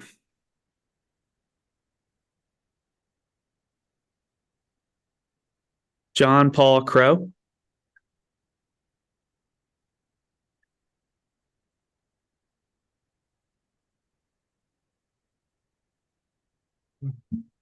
Hi, good evening. John Paul Crow, resident of Bend, 9855 Southwest Silver Lake Boulevard, 97702. Good evening, and thanks for the opportunity to present here. I'm a licensed psilocybin facilitator. I actually work here in Bend. I'm also a senior manager for a Pacific Northwest commercial real estate company. I'm also an avid golfer. I've played golf my whole life. I love it. And I do realize that on a superficial level, there is, some subcultural differences between traditional golf and psilocybin culture. So I think for this reason, those cultural differences. I think it's really important that this discussion is led by fact-based claims. It is true that psilocybin is non-addictive and has an excellent safety profile. Psilocybin and alcohol, for example, are on exact opposite sides of the safety spectrum. Yet alcohol is commonly available on golf courses across the country.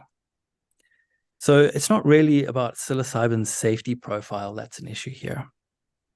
I think when administered responsibly, say within Oregon's new regulatory framework, I believe that psilocybin poses no risk at all to people, property, or reputation.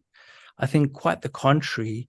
It will generate a great amount of interest from golfers, along with all of the health and wellness benefits that everyone else has laid out tonight. And I think that it'll also increase economic value for Juniper Preserve and the county at large. Thanks so much. Thank you. Spencer Schaub.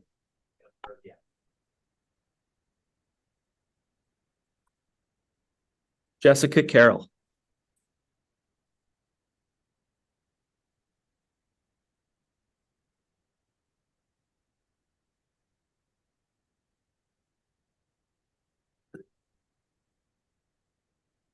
Hello, I'm Jessica, and I live at 14840 Southwest Quail Road, and that is in Terrebonne, up in Terrebonne. So a little bit out of Bend, and maybe more that unincorporated area that has been discussed tonight. But I first just want to say thank you for giving me the time to be here. I've been here before when we were here voting, and I'm here again just standing up for what this could mean for Deschutes County in general. I am a 20-year veteran's wife, first responders wife, although I'm not here specifically for Juniper Preserve. I align with a lot of their goals of what they're here today, and commend them for their efforts and hope for the best for them with what I hope Deschutes County can look past and move forward into. Why am I here? Well, that's a big question. I'm here on behalf of Pachamama, Mother Earth. I am here on behalf of plant medicine. I am here on behalf of indigenous and ancient methodologies, theologies. I am here as an advocate for all those who are struggling with mental illness, depression. I am here for science and future generations, to include my own children, for myself, and to also bridge the gap that I still see happening in what's going on here today. We're still missing some major fundamental principles when it comes to these experiences within our medical system. Our Western culture and the needs to deeply open up to new scientifically proven ideals, modes, and methodologies is at the forefront, and we're here now.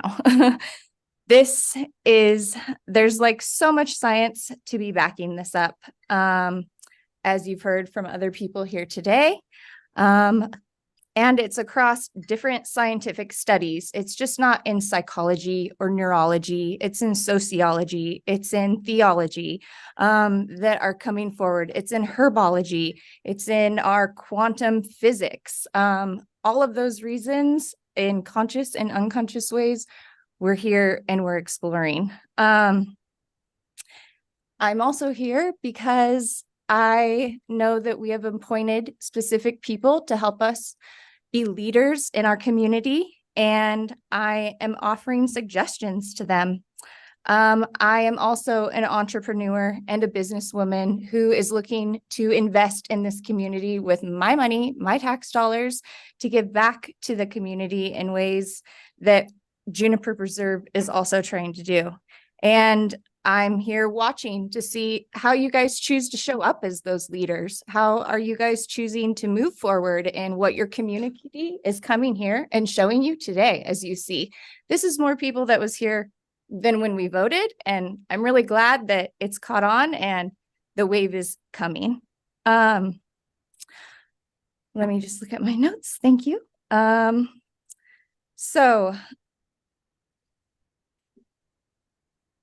Ms. Carroll, that's over your time limit. If you have another sentence or two, that's fine, but I just want to give you a Yeah, fact I would check. just like to say I'm pro for these retreat. I'm here for like set and setting, to be quite honest. The restrictions that you guys as Deschutes County has been implementing and putting on us for trying to come forward and what this means for our country, let alone just our town, is huge. I don't think you guys realize the platform that you're playing on. And I think that we are here trying to express that need, the gratitude and the opportunity to work in collaboration with each other to reach these goals for fellow community members. So I just want to say in that set and setting, there's science backing up natural settings, and there's also science backing up retreat settings when it comes to actually group settings. That hasn't been discussed here, so I just want to mention that. Group settings in general, being able to have that opportunity even layered with the plant medicine, brings a deeper healing, and that is scientifically proven. It's a general search on Google. We'll let you know that just for future reference. So I'll just go ahead and wrap this up, I guess. And I just thank you for the time. We need to work further on set and setting, and I hope that you're able to work with Juniper and in the future, potentially all those other people in the community seeking to bring these kind of retreat centers and these spaces for people who want the healing and need the healing to happen. So thank you, and I'll leave it at that. Thank you for your testimony. Okay. Per my sign-up sheets, that does it for the in-person support. Before transitioning to remote, I'd like anybody in the room in support that hasn't testified, please raise your hand. And come on up and state your name and mailing in support. That appears to do it for our in-person support. We'll transition to our remote participants. Please promote Will Lucas. And for our remote participants, please utilize the raised hand feature if you would like to testify in support.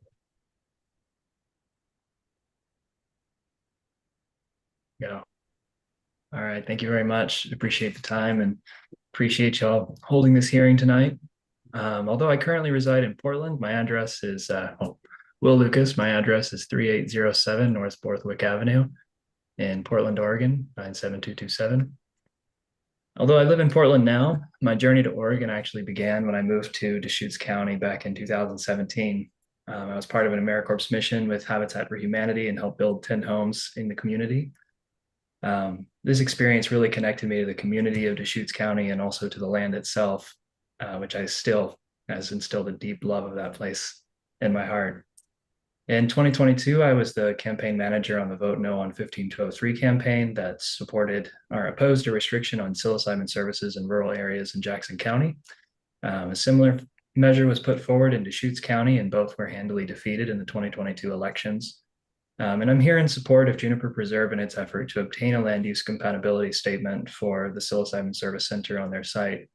I've been to Juniper Preserve. I've seen firsthand the beauty of the land that it sits on, and I've also seen their efforts to create a supportive and safe space for psilocybin experiences.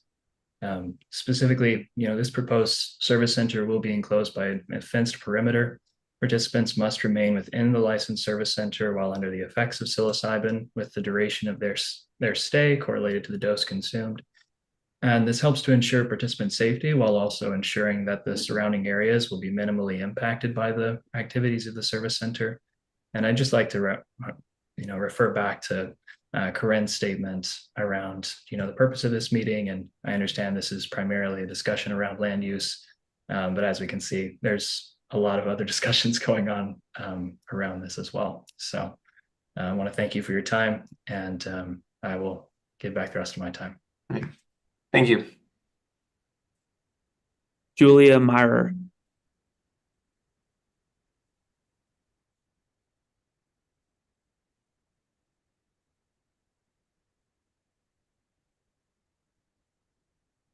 Hi, can you all hear me?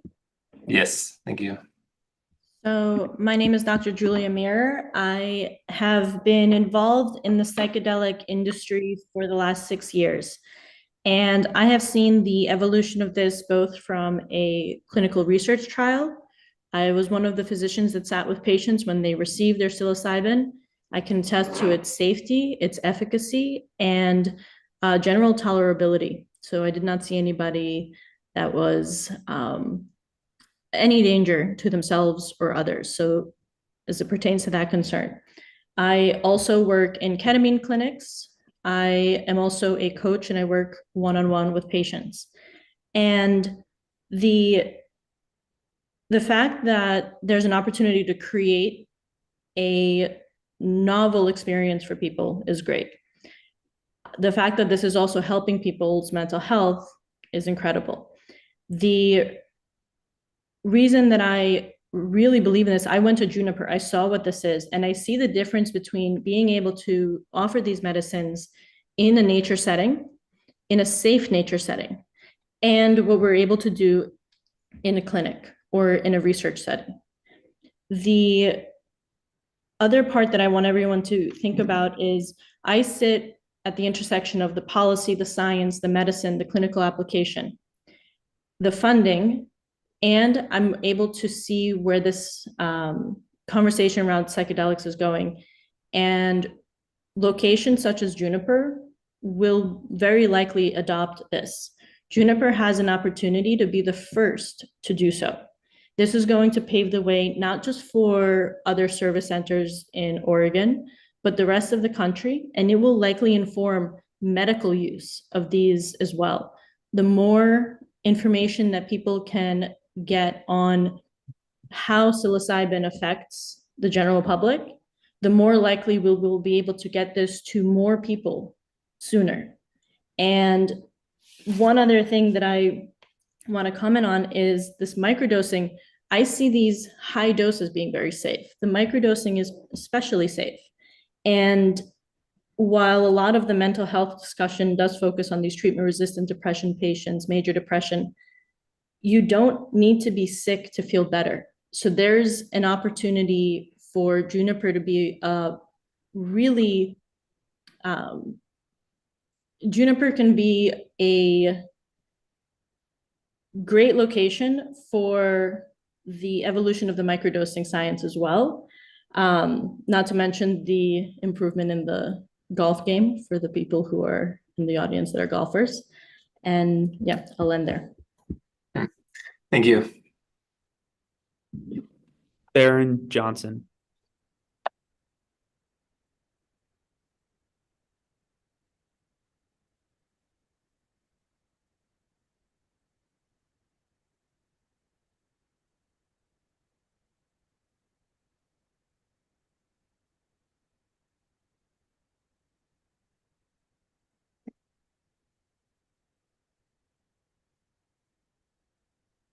There we go. Sorry about that.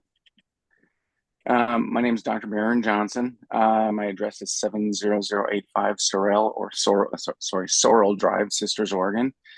And I'm definitely here in support of this. My personal experience was kind of different relative to psilocybin. I have gone through the facilitator training program. I'm not licensed, nor do I have an intent to become licensed, but I came across psilocybin and just saw something on YouTube about it, and it was talking about depression, specifically, and treatment-resistant depression. I have a nephew who struggles with that dramatically. I've got a brother who's an alcoholic, had gone through 7 failed traditional treatment programs. And it was interesting that my brother went through psychedelic care for his alcohol addiction and is doing very well, and as well as my nephew. It's kind of an interesting thing to think about, because it's these things come in cycles through families, right? My dad was a raging alcoholic. Somehow I've managed to avoid that trap. But these things tend to cycle through. So as you think about exposing people to psilocybin and its effects with addiction, with its depression, some post-traumatic as well, it really can start to break cycles and affect generations just beyond those that are actively receiving care. So often we have, probably the majority of us that are either online or sitting in the room there, know someone, either friend or family member, who has an alcohol issue or who struggles with some sort of form of depression or anxiety. think of the folks that you know that could benefit from this at Juniper. So one of the things to think about, it's like, is so often in government, the left hand and the right hand don't always know or don't communicate well with each other, thinking of it being federally illegal, but yet our FDA is currently fast tracking it for approval. And what fast tracking is when there's a new substance or compound, specifically in this case psilocybin, that shows such promise towards treating a malady like depression, that has far higher success rates than the traditional SSRIs. So just think of the people around you that you know as you think about whether or not this is something that you would stand behind. I remember when the law was passed, I was bottom line, could express it one way, but I was like, this is kind of messed up. I didn't think it was a good idea at first. But as I jumped in and learned, I became very much an advocate of this. I'm not the traditional person who would normally support something like this. I'm a white conservative male, typically not someone who goes through this. But just think of the people around you in your lives that could benefit from this. A lot of people struggle with depression and anxiety and alcohol use, and let's break the cycle. Juniper is a great place to do it. And thank you for your time. Thank you. Vicky Kalira.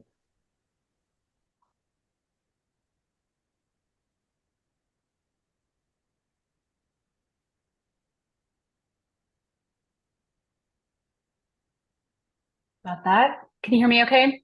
Yes. Great, thank you. Good evening. My name is Dr. Vicky Kalira. My mailing address for the record is 70 Southwest Century Drive, Suite 100, PMB 5029 in Bend, 97702. Thank you for taking the time to hear from all of us this evening.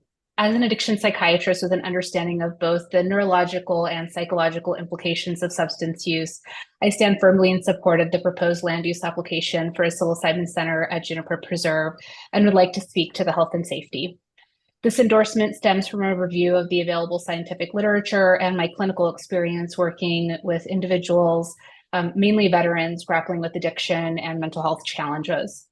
Juniper Preserve, with its serene natural surroundings, epitomizes the beauty of Central Oregon. Extensive research underscores the profound benefits of immersing oneself in nature, and providing a service center within this natural setting is ideal, creating a sense of tranquility and security, elements essential for facilitating positive experiences. It's imperative for us to emphasize and understand the relative safety profile of psilocybin compared to other psychoactive substances. Psilocybin exhibits remarkably low dependency potential coupled with an exceptionally high safety ratio estimated to be at around 1,000. Safety ratios are based on lethal dose relative to effective dose, so the higher the better. So this stands in stark contrast to substances like heroin, which are notorious for its high dependency rates and perilously low safety ratio hovering close to 1. But it's safer even when compared to widely consumed substances like caffeine, which demonstrate moderate to low dependency potential and a safety ratio nearing 100, not 1,000, like psilocybin. In light of these considerations, establishing a psilocybin center within Juniper Preserve aligns with both the therapeutic ethos and broader societal imperative of promoting well-being. It represents a thoughtful integration of evidence-based medicine with the healing power of nature. As such, I offer my full endorsement of this initiative, recognizing its potential to catalyze positive change and cultivate holistic wellness within our community. Thank you. Thank you. Hearings Officer Brooks, that appears to be all of our testimony in support. Okay, that's great. We should start now with anyone who signed up for testimony in opposition. I'll just make one comment. I appreciate most everyone's kept their comments within the 3 minutes, just with a couple exceptions. I realize there's going to be a strong tendency to talk about the pros and cons of psilocybin, but if I really do want people to try to address the criteria as much as they can, and I'm not saying that people didn't. I just think it can be done a little bit sharper. So let's continue. Russell Keithley.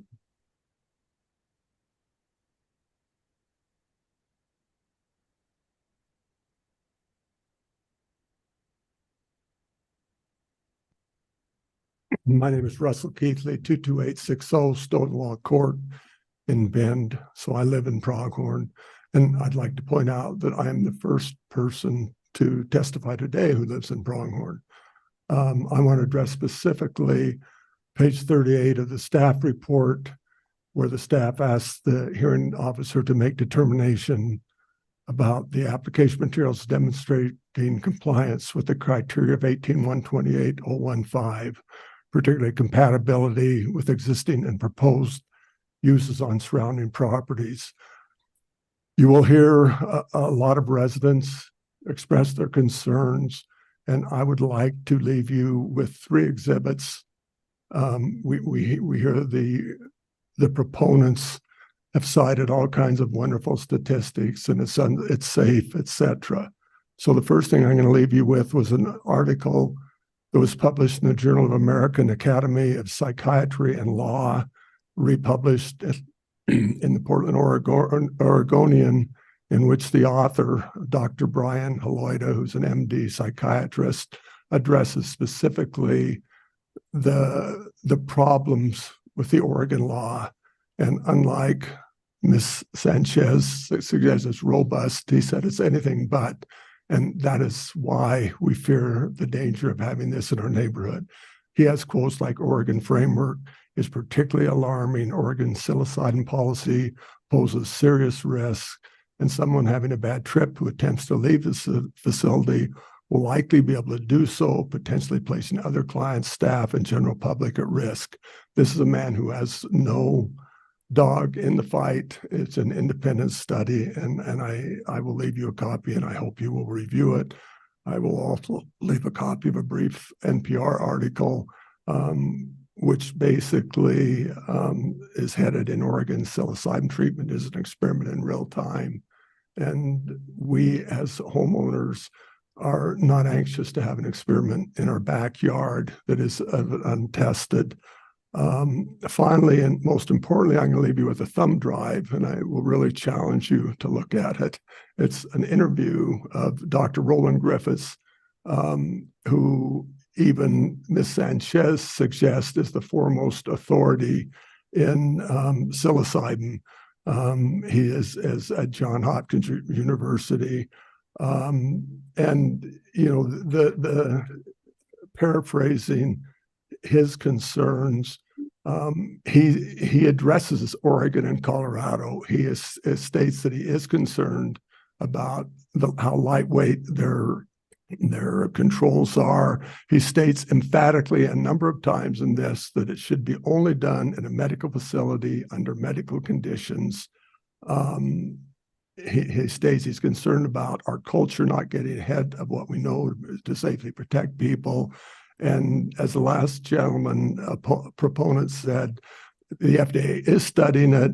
He strongly suggests that it not be implemented until the FDA has come out with guidelines, and which could, that gentleman said, and he indicates could be soon. So it is, I'm sorry, I can't see the clock. Am I out of time? You are. Okay. So, you know, the bottom line, yes, Deschutes County has approved it in destination resorts, but please remember all destination resorts and all locations within destination resorts are not created equal. And this proposal simply is the wrong place in the middle of our homes and activity. Thank you. Thank you. Michael and Wink Jackson.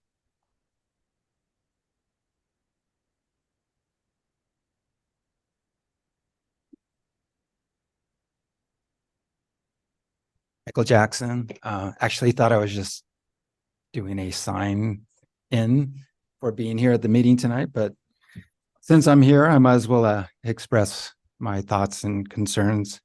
I live at 22886 Ghost Tree Lane with my wife, and that's in Pronghorn. And listening to everybody tonight, it's been very interesting that all the people supporting the application are either employees or part of the resort group or are in the psilocybin industry.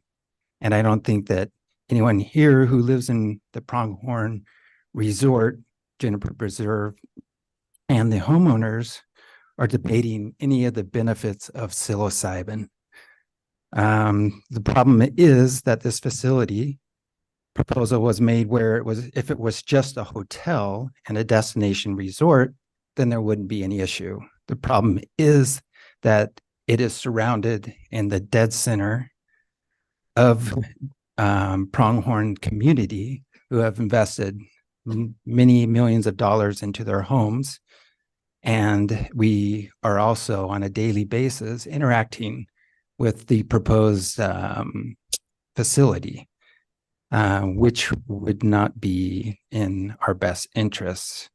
The facility is within 50 feet of the driving range. It's also would either share or converge with the parking lot that is used by the golf course. And another really important factor that hasn't been mentioned is the sound that is generated by the current events at Pronghorn or Juniper Preserve. And most of these events go late into the evening, and they are very loud, and they keep most of us awake until 10 p.m. And most of us can attest to the noise. So this facility is a dead center and would be heavily affected by the noise that is generated by these events. So that's pretty much all I have to say. Thank you very much for letting me speak. Thank you. Lynn Beck is going to pass. Jill Carpenter is also going to pass. Rick Ford. Donna Ford. Okay. Jeff Finnegan.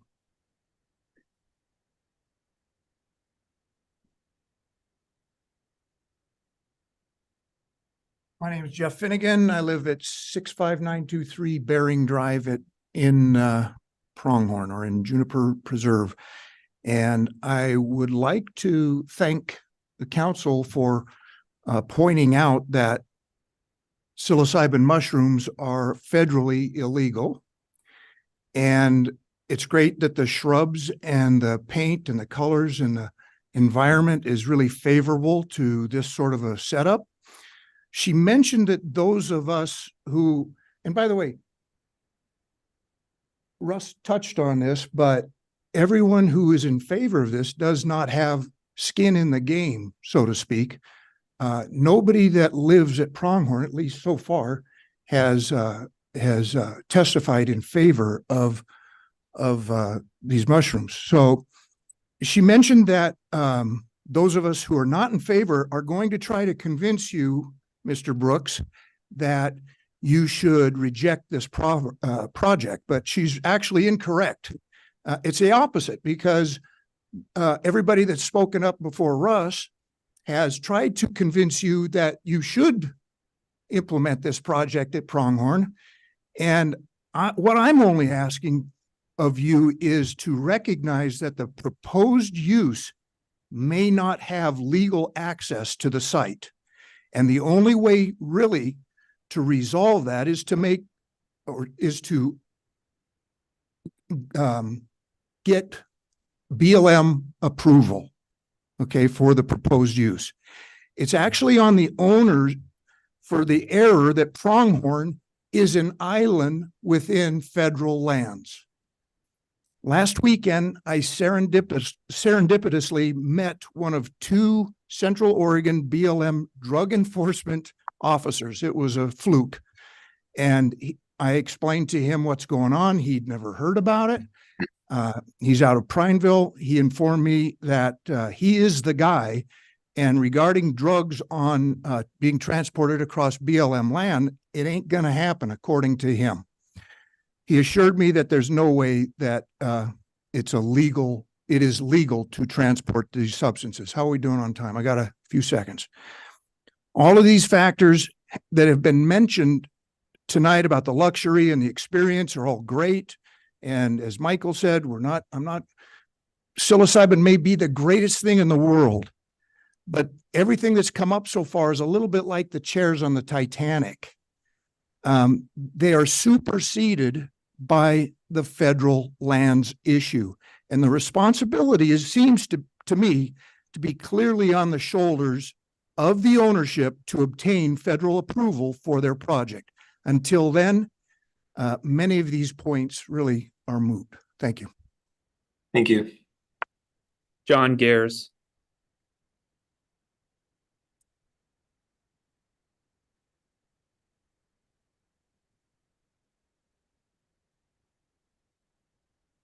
My name is John Gears. I live at 65902 Rimrock Court in Pronghorn. I'll have my comments be hopefully somewhat to compatibility, but also subjective. Similar to some of the comments from my other members and residents around me at Pronghorn, I have found zero support for this proposal to go through in our neighborhood and in our community. And as to communication from the owner group about the facility, there's been a lack of communication on their part too. So to hear that they have honesty, integrity, and transparency in communication in setting this up in the first place is disingenuous. I'll speak to the safety of the members and our families. We all use the central part of that resort, which includes spa, golf course, swimming pools, food facilities.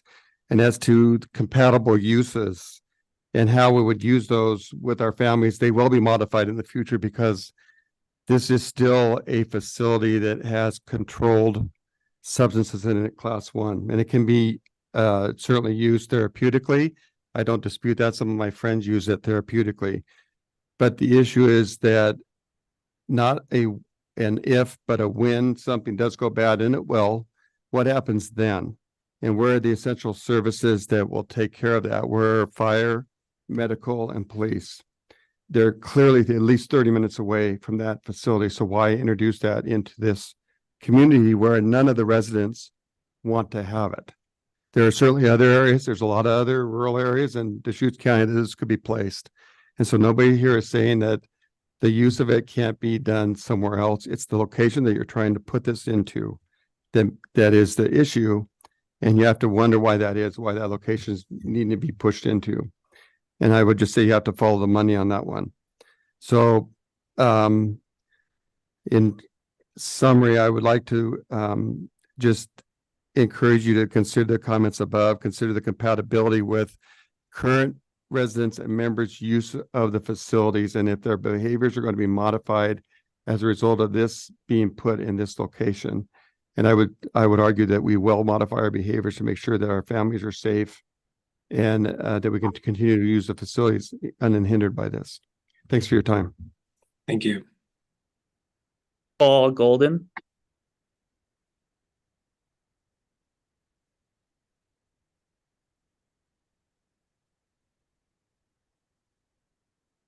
Good evening. My name is Paul Golden. I reside at 66105 Pronghorn Estates Drive.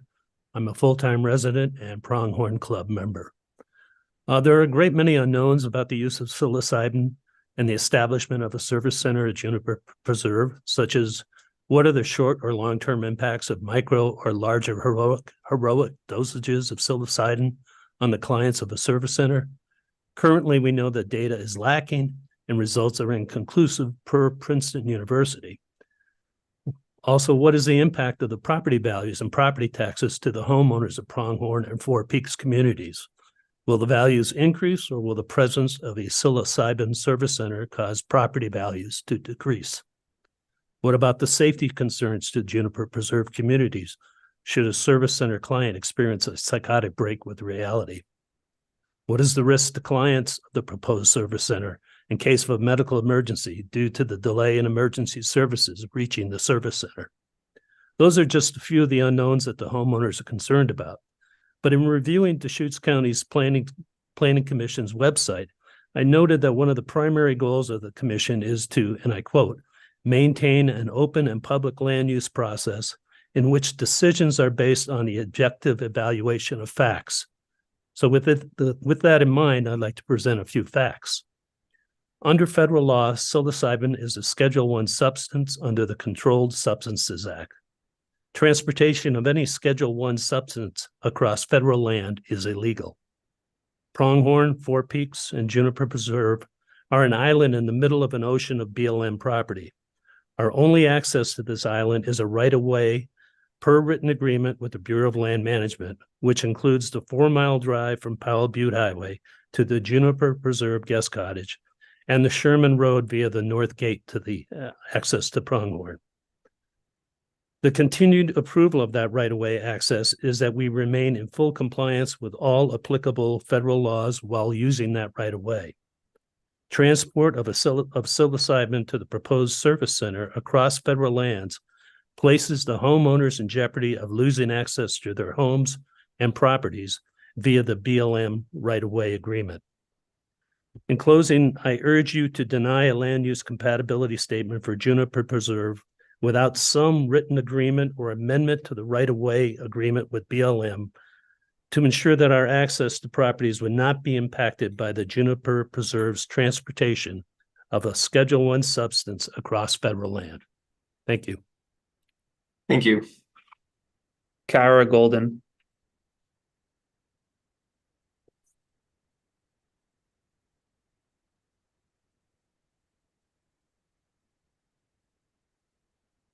I'm Kara Golden and I reside at 66105 Pronghorn Estates Drive, Bend, Oregon with Paul. I'm in opposition of establishing a psilocybin center at Juniper Preserve. Had the community known about the Juniper Preserve intentions in September of 2022 when they hosted a medical professionals to speak about the benefits of psilocybin, it really was about the launch of their hosting services at the property. We would not be here today had we known. We found out from a Bend Bulletin notice during Thanksgiving weekend in November 2022 regarding destination resorts being added to the list of places that psilocybin service centers could be administered as a result of Measure 109 in Deschutes County. That was for the time, place, and manner. That's when a lot of us were not here because we didn't know about it. It wasn't communicated.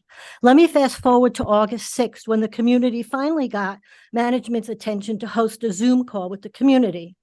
At the August 6th, 2023 meeting, facilitated by Melissa Sanchez, the community was asked to submit written questions prior to the meeting. We were told that the questions would be answered. They were not, nor was the plan for the service center shared. One of their experts in the field conceded the results of microdosing in a non-medical environment does not have substantial quantifiable data regarding its success or level of risk. The session was recorded, however, Juniper Preserve will not release it. A question was asked when their application would be submitted. We were told in August. It was submitted the next day, August 7th, and recorded on August 8th. We were told in the meeting by the Resort Group Business Development Manager, if we did not like the business development plans, we were welcome to monetize our investment and sell our homes. We found out about the plans reading their application. Melissa did meet with owners individually to answer questions orally, and she did so honestly. Under the advice of counsel, nothing was provided in writing. Then in August 2023, that same month, the edition of Golf Digest, Melissa is quoted that the Juniper Institute is interested in collecting research data on golfers using microdosing. Prior to today, the only information the community had for the homeowners is what the county has and the August Golf Digest. Melissa shared a lot of what could happen in the 3 days at a retreat on the property, which brings the event into the whole resort, regardless of what their agent indicated. The intent of Measure 109 is to treat mental health issues, PTSD, depression, anxiety, and trauma. There are 3 service centers in Bend. One's already needed emergency services. Those centers are interested in helping people in a structured, intentional environment, not making a profit. Based on their actions and lack of transparency with homeowners, please don't be surprised if once again Oregon is on the bleeding edge of trying something. Look at Measure 110, having to be pulled back because it didn't work despite good intention. There are rural groups that have submitted requests to the county for this. The risk to our community and access to our homes via 4-mile drive from Powell Butte Highway or Sherman Road is of grave concern since Juniper Preserve Institute will be breaking federal law by transporting a level 1 substance across federal land. Thank you, and I'm sorry I went over. Thank you. Patricia Lucas.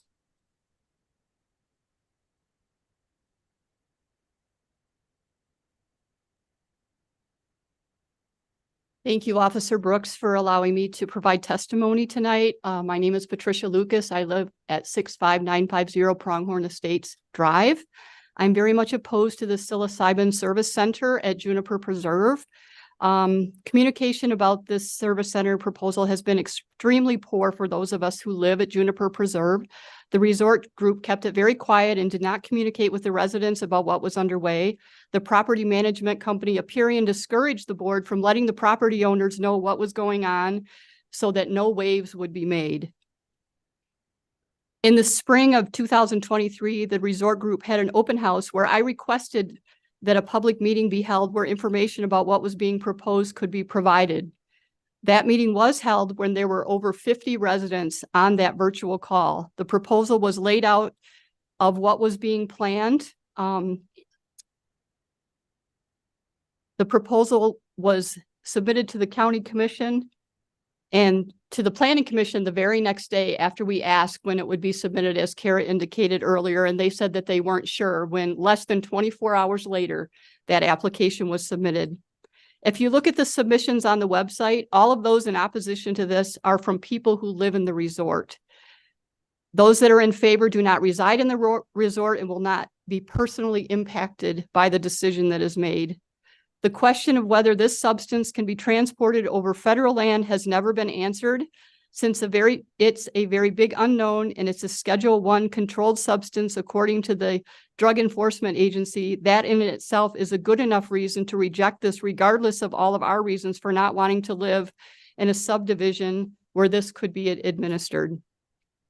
The building where the substance is to be administered is right next to the driving range. One of the big concerns is that Juniper Preserve is a family resort and there are children that will be about 50 feet from the building if they're at the driving range with their family or if they're at one of the golf clinics that is being sponsored by Juniper Preserve. The swimming pools are less than 1,000 feet from the building. One of the factors outlined in the proposal was that there is no barrier to prevent children from traversing to the proposed psilocybin service center cited as one of the factors for your consideration when you're evaluating this proposal. I don't know about you, but I wouldn't want my children or grandchildren near where this substance was being administered, where someone could have a negative reaction and hurt those around them. I am citing the example of the Alaska Airlines pilot. I'm sorry, but that was as a result of taking psilocybin. The closest medical facility to Juniper Preserve is 28 minutes away in Bend and 38 minutes away in Redmond. There are already 3 psilocybin facilities in Bend where someone can easily get what they need that are in close proximity to medical care. There isn't enough known about psilocybin at this point to take the risks that may be associated with taking it. It was mentioned earlier about the temporary building that was permitted for temporary use. It's been there for the 20 years that my husband Darren and I have owned that property, so it definitely is not a temporary building, and it should be treated as such because that's what it was permitted for. This facility will impact where we live. Many of us chose to build our homes here due to the wholesome family, tranquil environment marketed. The health and safety of our loved ones in Juniper Preserve is of paramount importance and should be considered greatly when rendering a decision on this proposal. Thank you so much for your thoughtful consideration. Thank you. Sam and Candace Jones.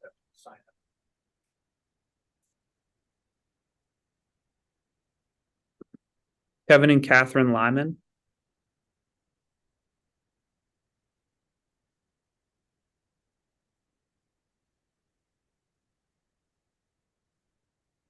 Thank you. My name is Kevin Lyman, and I live at 65668 Swallows Nest Lane in the Pronghorn Resort with my wife, Kathy. And we want to note our opposition to the applicant's proposal. You know, a lot of the applicants have talked about and the people supporting about the efficacy of psilocybin, and we don't disagree about that. Matter of fact, our family has been touched by the Clackamas Mall shooting, and family member had PTSD, and psilocybin was helpful for them in a proper environment. However, we don't believe that this is appropriate for Pronghorn. One of the standards that you've used is this idea of compatibility and suitability, and we don't believe it is either in this case. First of all, this is not about wellness in the end. This is about revenue for the resort group. And many of the people who might benefit from psilocybin are, quite frankly, not the well-heeled people who are going to be coming and spending money at the resort. One of the other factors that's been left out here by the applicant is they talked about all the people who benefit and the interest and support, but they never talked about the residents. And as you've heard from many of the residents here, they are not in support of it because it does impact them and their families and, quite frankly, us as taxpayers in the county. The one other thought that I would have is that I recognize that the job that the county has is very difficult and challenging because you've got to weigh all the facts, but I'd also encourage you also to use judgment. You've approved several other facilities, and in the case of those facilities, they do serve the community, and they are in locations where they are not close to people's homes, they're not close to where children are, and they are close to medical facilities. In this case, in the Pronghorn, none of that occurs. So thank you for your time. Thank you. Janet Trusello.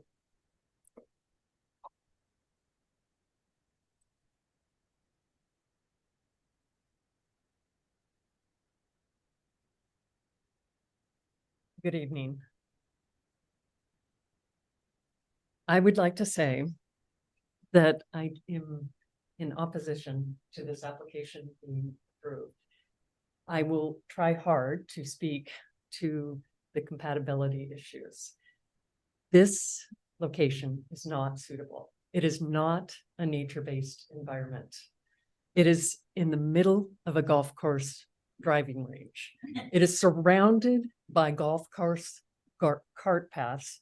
And as Michael mentioned, it is very noisy. I was in a golf tournament just this last weekend where they're playing loud music on the driving range to encourage us to have a great time, but it's 50 feet from this service center. It is also a mobile home. This is a temporary building. My husband and I have owned this property for 20 years, and I was there when it was a mobile home. It was intended to be temporary until the clubhouse was built. I'm not sure why it's still there, but they've obviously been using it as office space, and now they're trying to use it as a service center. And I apologize, I forgot to give my address, 65833 Fazio Lane. I would also like to introduce into the record a letter sent by Carrie M. Brennan. Mr. Brennan is an attorney who lives in Pronghorn, and he's prepared an excellent brief. Unfortunately, he is out of the country and unable to attend this hearing. This document constitutes his signed written testimony in objection to approval of these applications. And for the reasons discussed in detail in his letter, the county lacks the authority to approve this application because, one, despite numerous opportunities, the applicant has failed to establish the factual record that they have adequate transportation access to this facility. That is on the onus of the applicant to demonstrate. The applicant has no right to use the BLM road rights of way to transport psilocybin to the proposed service center. And two, conditional of approval H in the resort's approved final master plan expressly limits the commercial uses allowable within the resort to those listed in CMP Exhibit 15. As I mentioned, Mr. Brennan is unfortunately unable to attend tonight since he is out of the country. However, he will be available after the hearing to answer any questions the hearing officer may have regarding his written testimony. Thank you very much for your time. Thank you. Ray Murphy.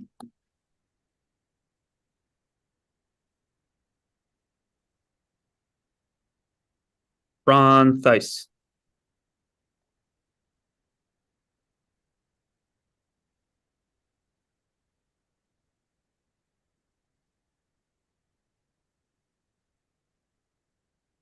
Good evening. I'm Ron Thies. I own a home in Juniper Preserve and am building another one. I first got word about Juniper Preserve and psilocybin, like so many other folks here, when a story appeared last year in the Bend Bulletin regarding Juniper Preserve's efforts to amend the approved destination resort uses to include the use of magic mushrooms. I was shocked and dismayed. Psychedelics at a golfing retirement community? I and others quickly scrambled to write my opposition and to get into the public record before the commissioners made a decision to deal with issues of compatibility. I had emails to Commissioner DeBone and even spoke with him in person. One of his final comments to me was, quote, "How did you guys not know about this? Doesn't the owner communicate with you?"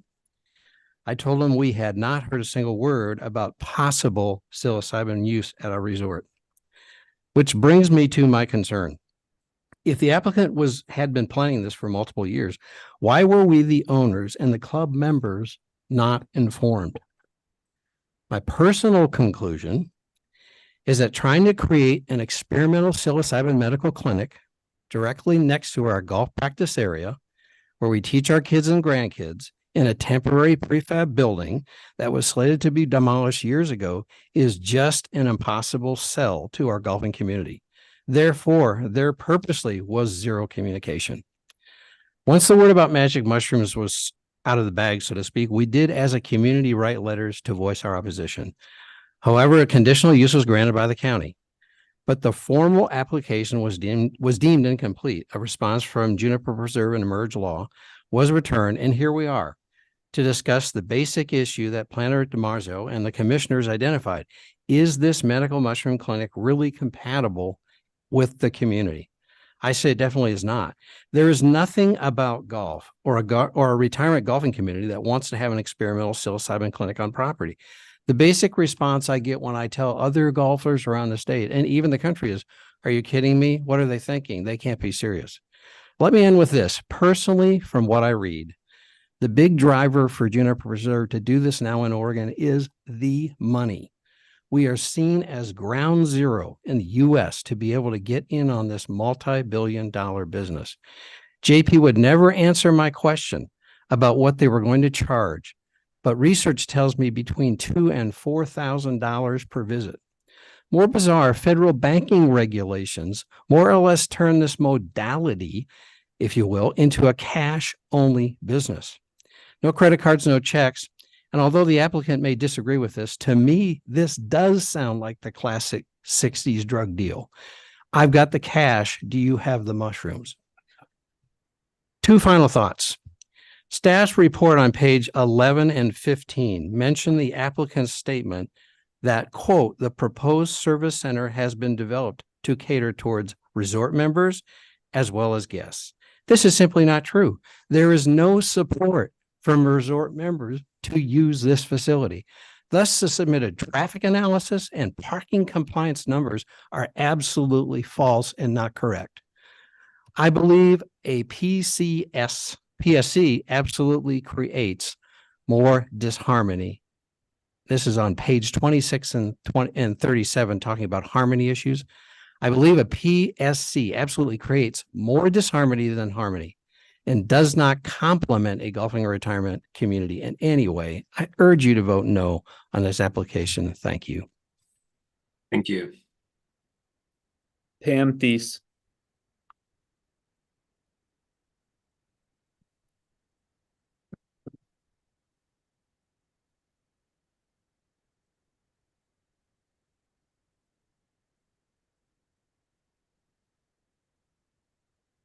Good evening. I'm Pamela Thies. I own a home and live at Juniper Preserve, and I believe the establishment of a psilocybin service center there is not compatible with existing uses and surrounding properties. Those of us with serious concerns stand with the overwhelming majority of counties, states, and nations who see the high potential for abuse of this drug and who remain skeptical as to its legitimate medical purposes. Yet we suddenly find that at Juniper Preserve, the value of our homes, the safety of our kids, and our community life are now tied to forces whose goal is to legitimize the use of psychedelics. Putting a PSC into the center of our community weaves it into the fabric of what our children see and do every day. Its intent is to build cultural consent. Please understand that we residents are stakeholders in Juniper Preserve. Club membership, dues, food and beverage support are compulsory for us. The commercial zone being considered is small, containing pickleball courts, pools, a playground, and only 5 buildings, each of which is tied to golf and other family-friendly club activities. These are not just buildings we drive by on our way to somewhere else. These are the hub of our community. This is not a strip mall with a variety of commercial enterprises. Our 5 buildings include what one would expect at a golf club: restaurants, locker rooms, a spa, fitness facilities. Every building is currently child-friendly. Membership within each family covers 3 generations. My children are members, my grandchildren are members. Now we find that one of our 5 hub buildings is to be dedicated for psilocybin services. I want to quote Ms. Selko's description of such. She states there will be strict and comprehensive security requirements that further separate the general public from psilocybin activities.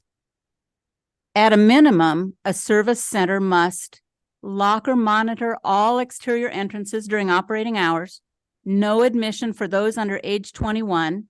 When not operating, a service center must ensure that all points of ingress and egress are securely locked, and that a state-of-the-art alarm system is activated, which detects any unauthorized access, and has at least 2 panic buttons, which immediately notify security or law enforcement.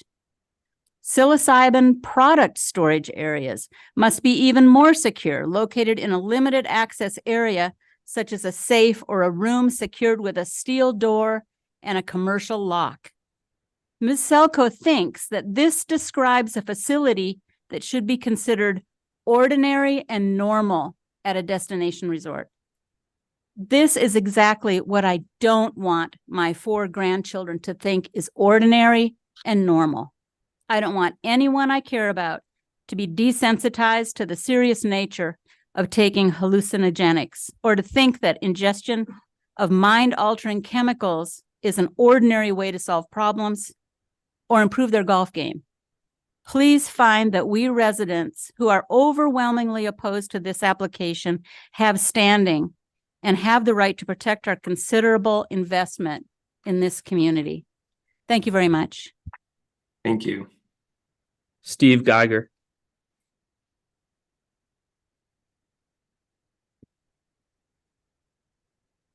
Thank you, Hearing Officer Brooks. You know, as I listen to the pros, I'm going to add a little bit to my 2-minute statement. And that is, I am a PhD licensed psychologist. I got my license in 1978. Before that, I was a firefighter. Then I transferred to being a police officer in a major metropolitan suburb. And then after my clinical internship with the Los Angeles Police Department, I was hired by a major police department as a police psychologist, where I was for 28 years. And so I want to thank those people that are trying to help. You know, the world needs it. For 28 years, I was involved in every crisis event in my city, every one. I told people that their loved ones were dead. I told police officers they'll get over what they saw, and firefighters, what you're doing is important. And I hope someday the Oregon law, the misinformed Oregon law, catches up to science. But right now, that's not the case. The case here is that the county's zoning changes specific to psilocybin and destination resorts does not alter the rights of the owners. And that's what you're hearing from us. Or does it change the restrictions within the written documents that we have, the master plan and the CCNRs? My wife and I have retired here, although I'm still a licensed psychologist. And we retired here because we loved it too. And we thoroughly read the master plan sections that applied to us, as well as the CCNRs. And we've lived in HOAs before. And we felt that those documents were our protection that were issued by the county and mandated by the county in order to protect everybody. What can we do? What can the declarant do and not do? So there's two specific sections that I haven't heard mentions, and that is the CC&R section 7.30, uses in surrounding areas. And that states that owners, when we accept our deed for our lot, we waive all rights as long as, quote, as long as such uses are legal and are customarily considered ordinary and normal within the scope of business use. That's what people have been talking about. We read that. In fact, my wife and I were required to sign that we read and understood the CC&Rs. Second of all, in the incomplete letter that the staff gave to the applicant, quote, they wanted to know, clarify how proposed service center met the criteria established in the CMP 15. And when I read Ms. Selko's response, actually, I thought of my golf game. You know, sometimes my ball is in such a bad place, I just swing as hard as I can, close my eyes, swing as hard as I can, and hope it turns out all right. When I read her connection, so how does it fit the CMP 15? She says it fits specialty retail. Well, there's 43 other items on that list. If the county accepts that specialty retail as a Cybocell medical clinic, well, then anything can fit in it because anything they want to put in is special. Well, that's not the case. That's why the county required more than one item on that list. Second of all, if either, the second item, it was the, I guess I've gone over both, I'm sorry.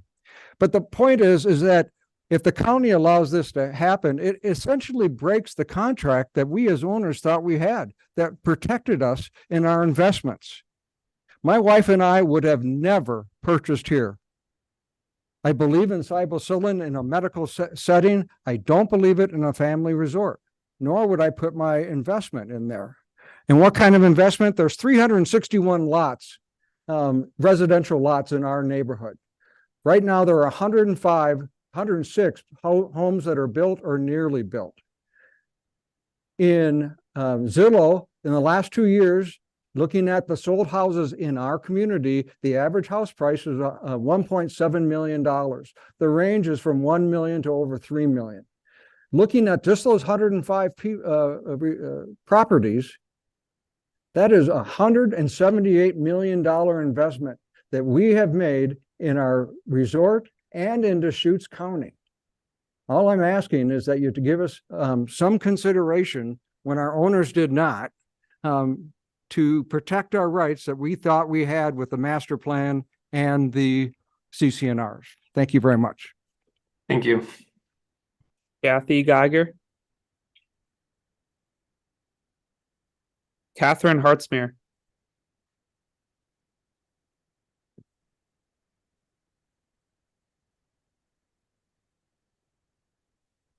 Hello, my name is Catherine Hertzner. My mailing address is 63585 Hughes Road, Bend, Oregon.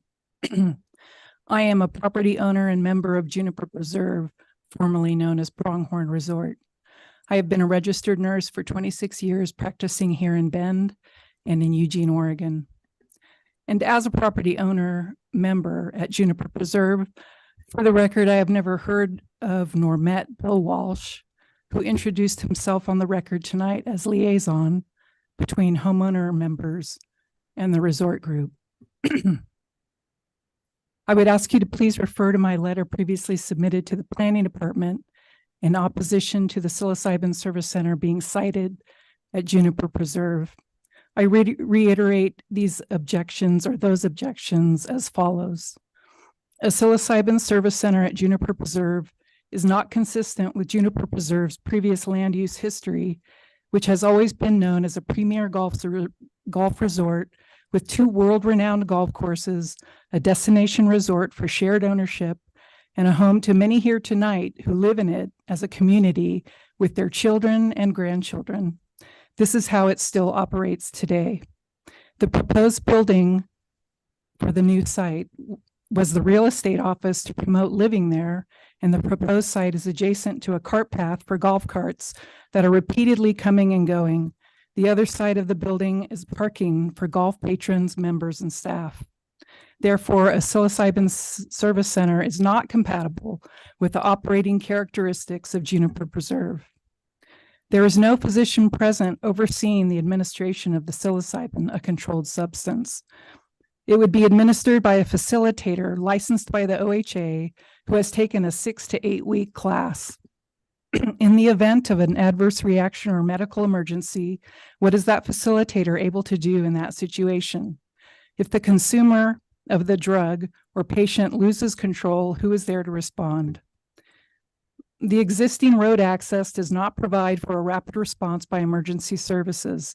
It would take approximately 30 to 45 minutes for emergency services to arrive in the event of an emergency, and not be safe for the user of psilocybin and not be safe for the residents, members, and guests of Juniper Preserve. While some can argue for its therapeutic value, please deny this application for a service center at Juniper Preserve, as it is not the appropriate location. Thank you very much. Thank you. Stuart Allison. Prior to shifting to remote participants, is anybody in the room still like to testify in opposition? Come on up.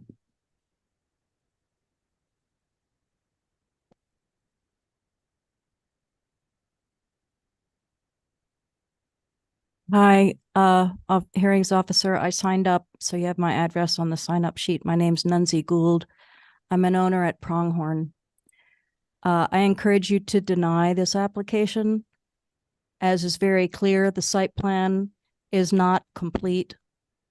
This tax lot is 8.4 acres, and the site plan doesn't even cover the site. There is currently no platted Nicholas Drive that abuts the south side of the building setbacks.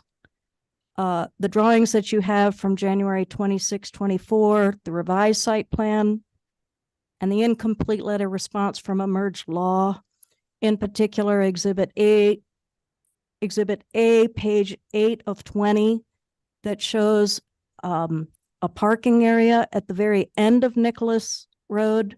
None of that is platted according to our surveyor office. So the project requires not just a driveway permit, but an actual road dedication or a partition plat to dedicate the private Nicholas Road to include the area that's already been built. So that really gets down to how this county really struggles with implementing and overseeing these mammoth developments. And you've probably heard my testimony previously on other resorts where these things are not just simple, oh, we met the code and move on. The non-Goal 8 transportation data for Black Butte platted in 1977 to 1990 before Goal 8 resorts, or for Eagle Crest 1 platted between 1997 to 1990, also before Goal 8 resorts, is very misplaced here. Using Brasado Ranch destination resort traffic counts also is misplaced here because psilocybin is outlawed in Crook County. So creating some wish list discount to transportation counts is also unjustified. Currently, Pronghorn and Juniper Preserve has no staff or employee housing on the site. However, it lies within 24 air miles of the Bend, Oregon UGB that has a population of larger than 100,000 today. But everybody you've heard wants to come from Bend to that location. So why are we giving any transportation discounts? That makes no sense. Staff had asked you that conditions, if proposed, be non-discretionary conditions. I find that whole process upside down.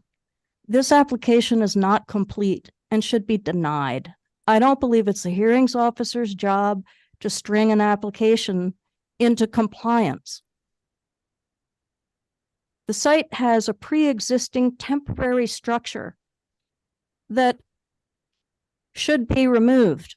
It flies in the face of code enforcement to not do that, to remove the structure, not try to shoehorn this in under some ridiculous explanation for the use.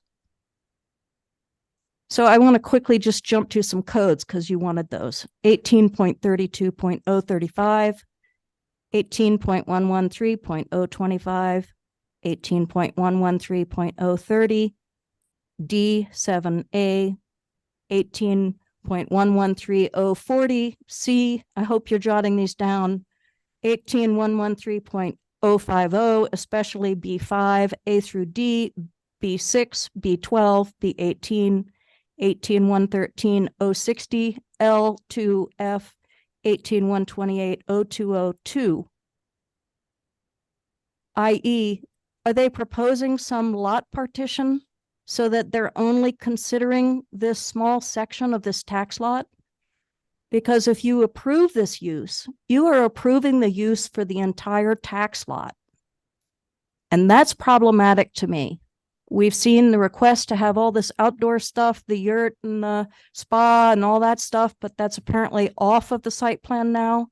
So we really need a whole plan for what is proposed for that tax lot 500. Then regarding the transportation plan that Oregon Health Authority requires these treatment folks to administer and to have the patient sign, what exactly is the transportation plan between this psilocybin treatment place and the restaurant at Pronghorn, or an overnight bedroom at Pronghorn, or any other amenity within the resort? That transportation plan needs to be discussed here. To my knowledge, there's no public transportation that serves Pronghorn today. Thank you. Thank you. Transitioning to remote participation. If you are participating online and would like to testify in opposition, please use the raised hand function now. Up first, DJ Trahan.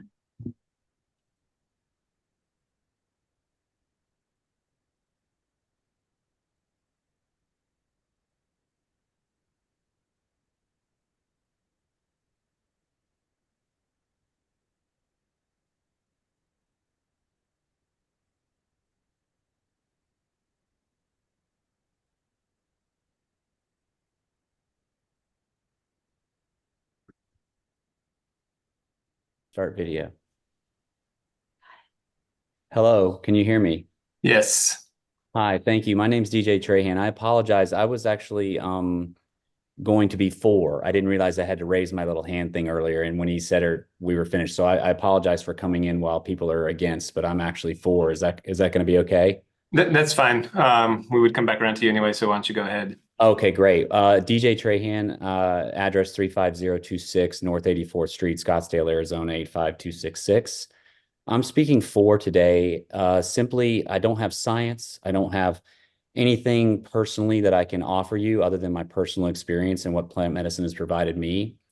I suffered from depression. I suffered from anxiety, severe anxiety in certain ways that I didn't even understand what was going on in my life. And I play on the PGA Tour. I'm a two-time winner on the PGA Tour. I'm one of those guys in that article that Melissa mentioned earlier, and I'm for the healing. I understand these people that are against and why they don't want this in their neighborhood. It sounds very normal for me to people to be very concerned about these things, but I have experienced healing on a level that honestly 3 minutes couldn't even scratch the surface on. And it is one of those things where I don't see any negatives. I really, really don't. I understand they're worried about property values and things like that.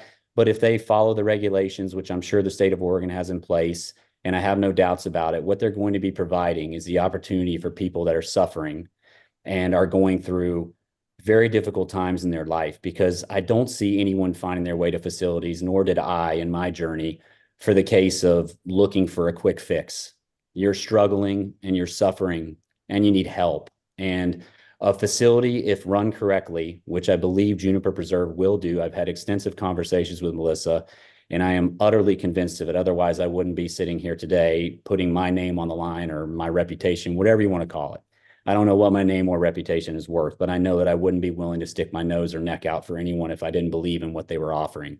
And it is a beautiful thing when people find healing at whatever level they can find it at. And we're talking about microdosing too here. I've microdosed, I have macrodosed, I've gone all the way down the rabbit hole. And there has never been anything in my life. I was coping with alcohol, with marijuana, and I was miserable. And psilocybin, among other plant medicines, has been one of the ones that has had the most profound effect for me in my life. And I feel called to speak about it. I feel called to support it. And I am honored that Melissa would ask me to support this. And as I said, I've had extensive conversation with her. And while it sounds like maybe these folks didn't feel like they were given the transparency they needed moving forward, if they are provided that and the facility is working under the regulations that the state of Oregon has set, and the environment is what it needs to be, there is really, truly an amazing modality available to people to come in and receive the support and the medicine that they need to start their healing journey. And so I hope you'll certainly strongly consider and or approve it. And I appreciate your time. Thank you very much. Thank you. Sue Parker.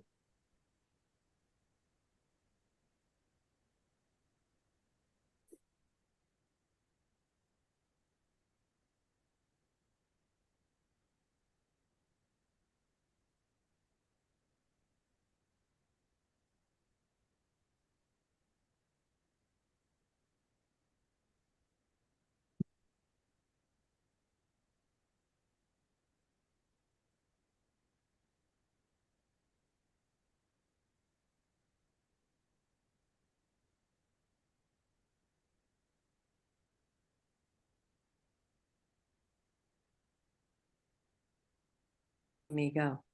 Hello? Can hear you. Okay, great. I just want to say my name is Susan Parker. I live at 23063 Canyon View Loop in Pronghorn Estates. And I appreciate you doing this. I oppose this. And I just want to support all my neighbors and residents of Pronghorn that have spoken perfectly about our concerns. And I hope you take them into consideration. And that's all I want to say. Thank you. JB Madison.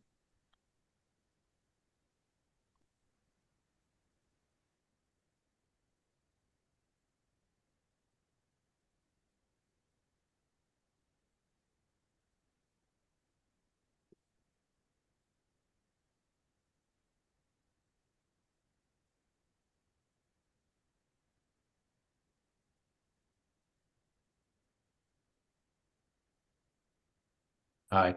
Hello, can you hear me? Yes. Sorry for the delay. I am a resident at 23137 Watercourse Way in Pronghorn. My wife and I bought the land and built our home there, which is the largest single investment we've ever made, in reliance on the documentation and the CC&Rs and the resort we were presented with, which was a family golfing resort with vertical memberships to include your children and grandchildren. And everything was promoted with playgrounds and restaurants and pools for those of us who would come and have a place to enjoy with our families. I do not believe for one single minute that we are called upon as residents of this resort to make a judgment one way or the other on whether psilocybin has a good future in our society or whether it's beneficial to others. But to all of those who have advocated for this, who don't live at Pronghorn, like the gentleman who just came in from Arizona, there's nothing in this for us. All the money for this and all the benefit of this goes to the resort group as owners of the resort. It's the residents and the families who invested significantly in this resort would be called upon to have the burden of having this here and worrying about what this will mean to our children and our grandchildren, so close to all the facilities we use all the time. So it's very, very inappropriate for someone to talk to us as if we're the ones who need to bear the burden of this and we should find this would be just fine. Fact is, we were never asked about this. We were not told about this before we made our investments at Pronghorn. This is not an issue of whether psilocybin has a future in our society. It's whether it belongs at Pronghorn Resort or Juniper Preserve, whichever you want to call it. We made significant investments there in reliance upon what we thought was a family resort. And the CCNRs are very clear that the resort group owner was restricted to uses that were compatible with such a resort. And so I'm offended that this has been done in such a way. We were never told about this in advance. This was done in a deceptive way by the resort. And now we're here trying to defend ourselves against having something put in the middle of our resort that we never expected. So I think some respect needs to be shown by the county for the residents of Juniper Preserve and Pronghorn Resort and the club owners who invested in reliance upon what they believed was a family resort, and take our views into account, not those who are from the community who would like us to bear the burden of having this use at our home. Thank you for your time. I strongly oppose this application. Thank you. That appears to conclude tonight's testimony. All right, then we can have the applicant come back up for a rebuttal period.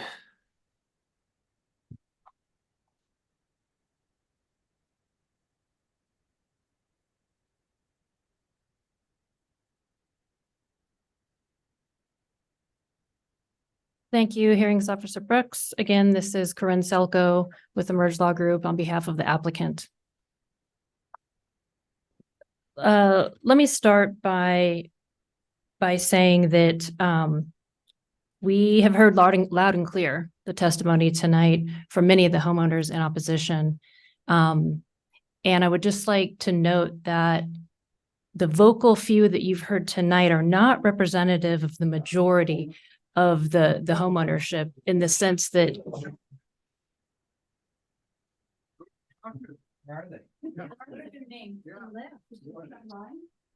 I'm sorry, Sorry, are there's you noise in getting the some background, feedback, so or I don't know why the mic cut out. Excuse me? Are you able to hear me? It went quiet there for a minute. Sorry, there was a lot of noise in the back, so I didn't know if you could hear me continue. Oh, sorry, please continue. Okay. So based on the total number, just the sheer number of homeowners, those that have submitted public comment and are here tonight in opposition, and on Zoom, represent a minority of that total number of homeowners. And so I just want to note that just because you haven't heard from supporters coming from homeowners doesn't mean that the entirety of the homeownership opposes this project. I also wanted to address the idea of the CCNRs and the final master plan. You heard tonight that there was the argument that this use doesn't comport with CMP Exhibit 15, which is the conceptual master plan Exhibit 15. And what that Exhibit 15 does is it lists the commercial services that are allowed in the Juniper Preserve Resort. And that was submitted during the conceptual master plan phase. So obviously, a psilocybin service centers didn't exist at that time that list was created. So it's no surprise that psilocybin service center isn't on that list. But what the Board of County Commissioner of Deschutes County did was that when they were amending their time, place, and rounding regulations to allow psilocybin businesses, they said that psilocybin service centers were allowed in destination resorts in the DR zone. And then they said that psilocybin service centers were allowed in any areas previously approved for commercial services or specialty retail as part of an approved master plan, then no modification of that master plan would be required. And so on CMP Exhibit 15, it lists all the commercial services allowed, including specialty retail. And so that is where the Board of County Commissioners, as the governing body of the county, determined that psilocybin service centers could be sited in destination resorts. So we believe that we are in full compliance with CMP 15. With regard to the CCNRs, that's a third-party contract. That's a private contract between the homeowners and the developer or the resort group. And again, citing the case that I previously cited to you, H2D2 Properties, which was out of Deschutes County, a hearings officer or the Board of County Commissioners, the governing body of the county decision maker, has no authority to interpret or resolve those types of private contracts. So that is not an applicable approval criterion for this land use application.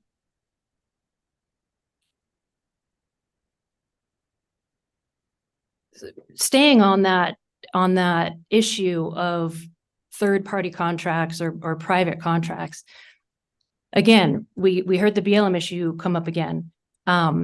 That BLM easement or the BLM right-of-way grant is a separate third-party contractual agreement easement. Deschutes County doesn't have the authority to interpret or resolve that dispute. We don't believe that the BLM hasn't shown up. We don't believe that the Juniper Preserve doesn't have legal access, or the service center doesn't have legal access. It does along that access route from the resort to the county road over that BLM access. To the extent that there's a dispute over whether that is true or not, that's a separate matter. That's a civil matter for a court of competent jurisdiction, not a matter in this land use hearing.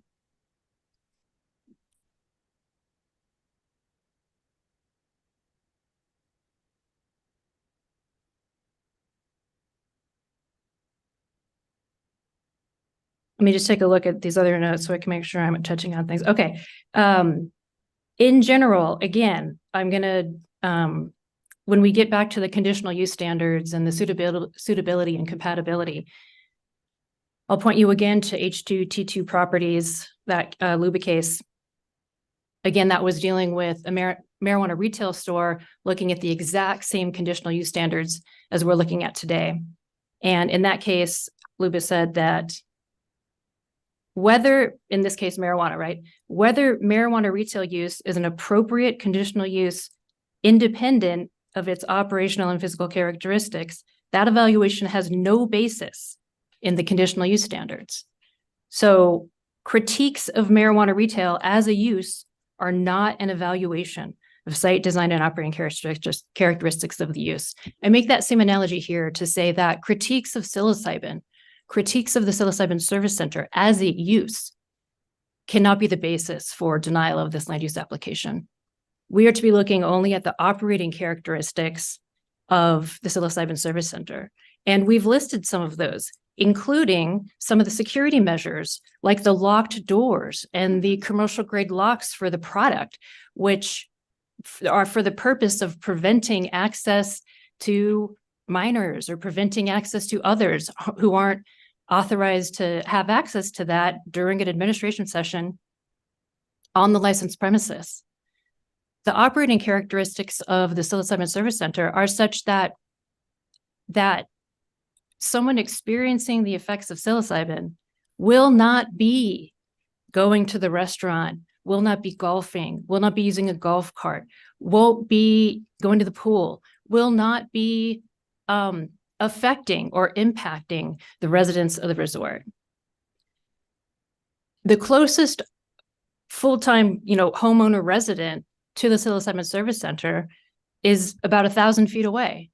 So this psilocybin service center is in the core area of the commercial area of the resort, which is where the county intended it to be, where they allowed it to be without having to modify the master plan.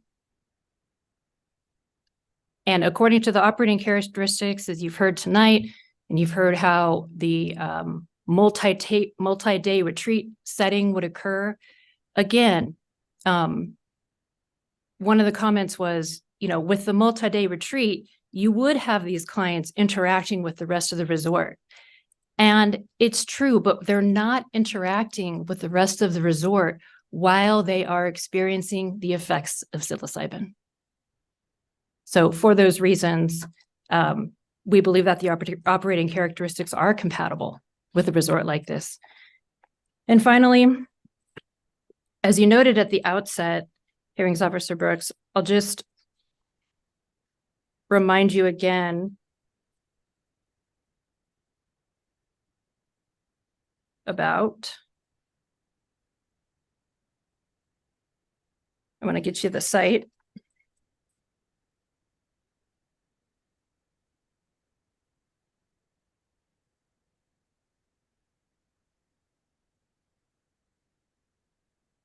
ORS 215.416 sub 8A, right, which is sort of land use 101 that says approval or denial of a land use application may only be made based on the applicable approval criterion. And things like property, as important as they are, and I do recognize the importance, but as important as they are, things like property values, or, family friendliness, community values, those are not applicable approval criterion. And the H2D2 properties case goes into that as well. So for those reasons, we believe that we have met all the approval criteria for conditional use approval and site plan review, and we request that you approve the application. I do ask for the record to be left open, and I might suggest something like 773, 7 days for new evidence, 7 days for rebuttal, and then 3 days for applicant's final argument. Thank you. I think I just have one follow-up question, and you're free to address this during the open record period, or you can address it now. I think one of the themes that has come up in the testimony tonight, and it's couched in terms of compatibility, and I'm not sure if it is or not, but it talks about emergency response times, sort of that impact. So I guess sort of a twofold question. One, is that relevant to their approval criteria? And two, if you are able to address that. Yes, certainly. With regard to distance to emergency services, proximity to emergency services is not an applicable approval criterion. The state could have made that a requirement in its state laws, or OHA could have been in their regulations. They didn't. Deschutes County could have in their time, place, and manner regulations required proximity to emergency services, and they did not. Somebody asked during the comments, where's the emergency services? Where's the fire? Where's the police? Where's the ambulance? It's the same place that it is for any other medical emergency at the resort. There's golf with golf balls flying. There's people driving golf carts. There might be people driving golf carts who've been drinking at the Trailhead Bar. There's a swimming pool. There's horseback riding. There's a community that's largely older, of retirement age, and that have all sorts of medical needs. So it's the same medical response as would respond to the very same medical issues that might happen at any resort. Yeah. Thank you for addressing that. Does that conclude your rebuttal? It does. Thank you. Okay, thanks. There has been a request to leave the record open, the written record open. So I do want to do that. And we'll do it for 7 days for all participants, 7 days for rebuttal, and we'll go over some more instructions in a little bit. 7 days for a rebuttal period for any new information, to rebut any new information in the record at that time.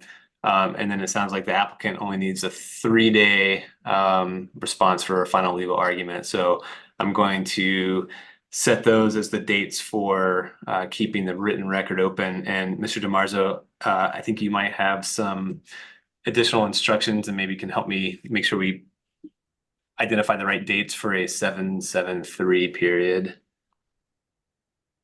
Sure do. And before addressing the open record, staff would just like to clarify a question that was directed our way at the beginning of the proceedings, just real quick regarding the minimum width for access aisles. Yes, and thank you. And so sorry I didn't it ask does- if you had any additional comments. So thank you and go ahead. Yep, so code does predicate a minimum 24-foot width for access aisles. Thank you. And with, Is there a recording for our council who is not here? and we do have a question in the crowd regarding recording of the hearing, and to confirm, yes, the hearing is recorded and is available on the county's website at the culmination of this hearing. As soon as tomorrow. With that being said, staff would like to confirm with the applicant that they do agree to extend the 150-day clock during the open record period, which as proposed 7, 7, and 3 would be 17 days. The applicant does agree to that. With that being said, for the open record period, please keep in mind that all submittals should be addressed to myself. Email submittals, please use my email address on the screen, or not on the screen yet, dan.demarzo@deschutes.org. The county does not retrieve information from a website link or a personal cloud storage device. It is your responsibility to submit all evidence and testimony that you'd like the hearings officer to consider. Any electronic submittals must be received by the county server by 4:00 p.m. Please do not wait until the last minute to submit your evidence and testimony. For the open record period, as alluded to earlier, the first 7-day period for new evidence and testimony will culminate on Tuesday, March 19th, 4:00 p.m. The next 7-day specific to rebuttal testimony will culminate on Tuesday, March 26th at 4 p.m. And then finally, as discussed, there will be a 3-day final argument reserved solely for the applicant, and that will culminate Friday, March 29th at 4 p.m. Staff would like to alert the applicant in this case that county offices do close at noon for in-person visitations on Fridays, which the final legal argument would culminate on. However, digital submissions can be received up to 4 p.m. as normal. As a reminder, electronic submittals must be received by the county server by 4 p.m. on the date of these deadlines.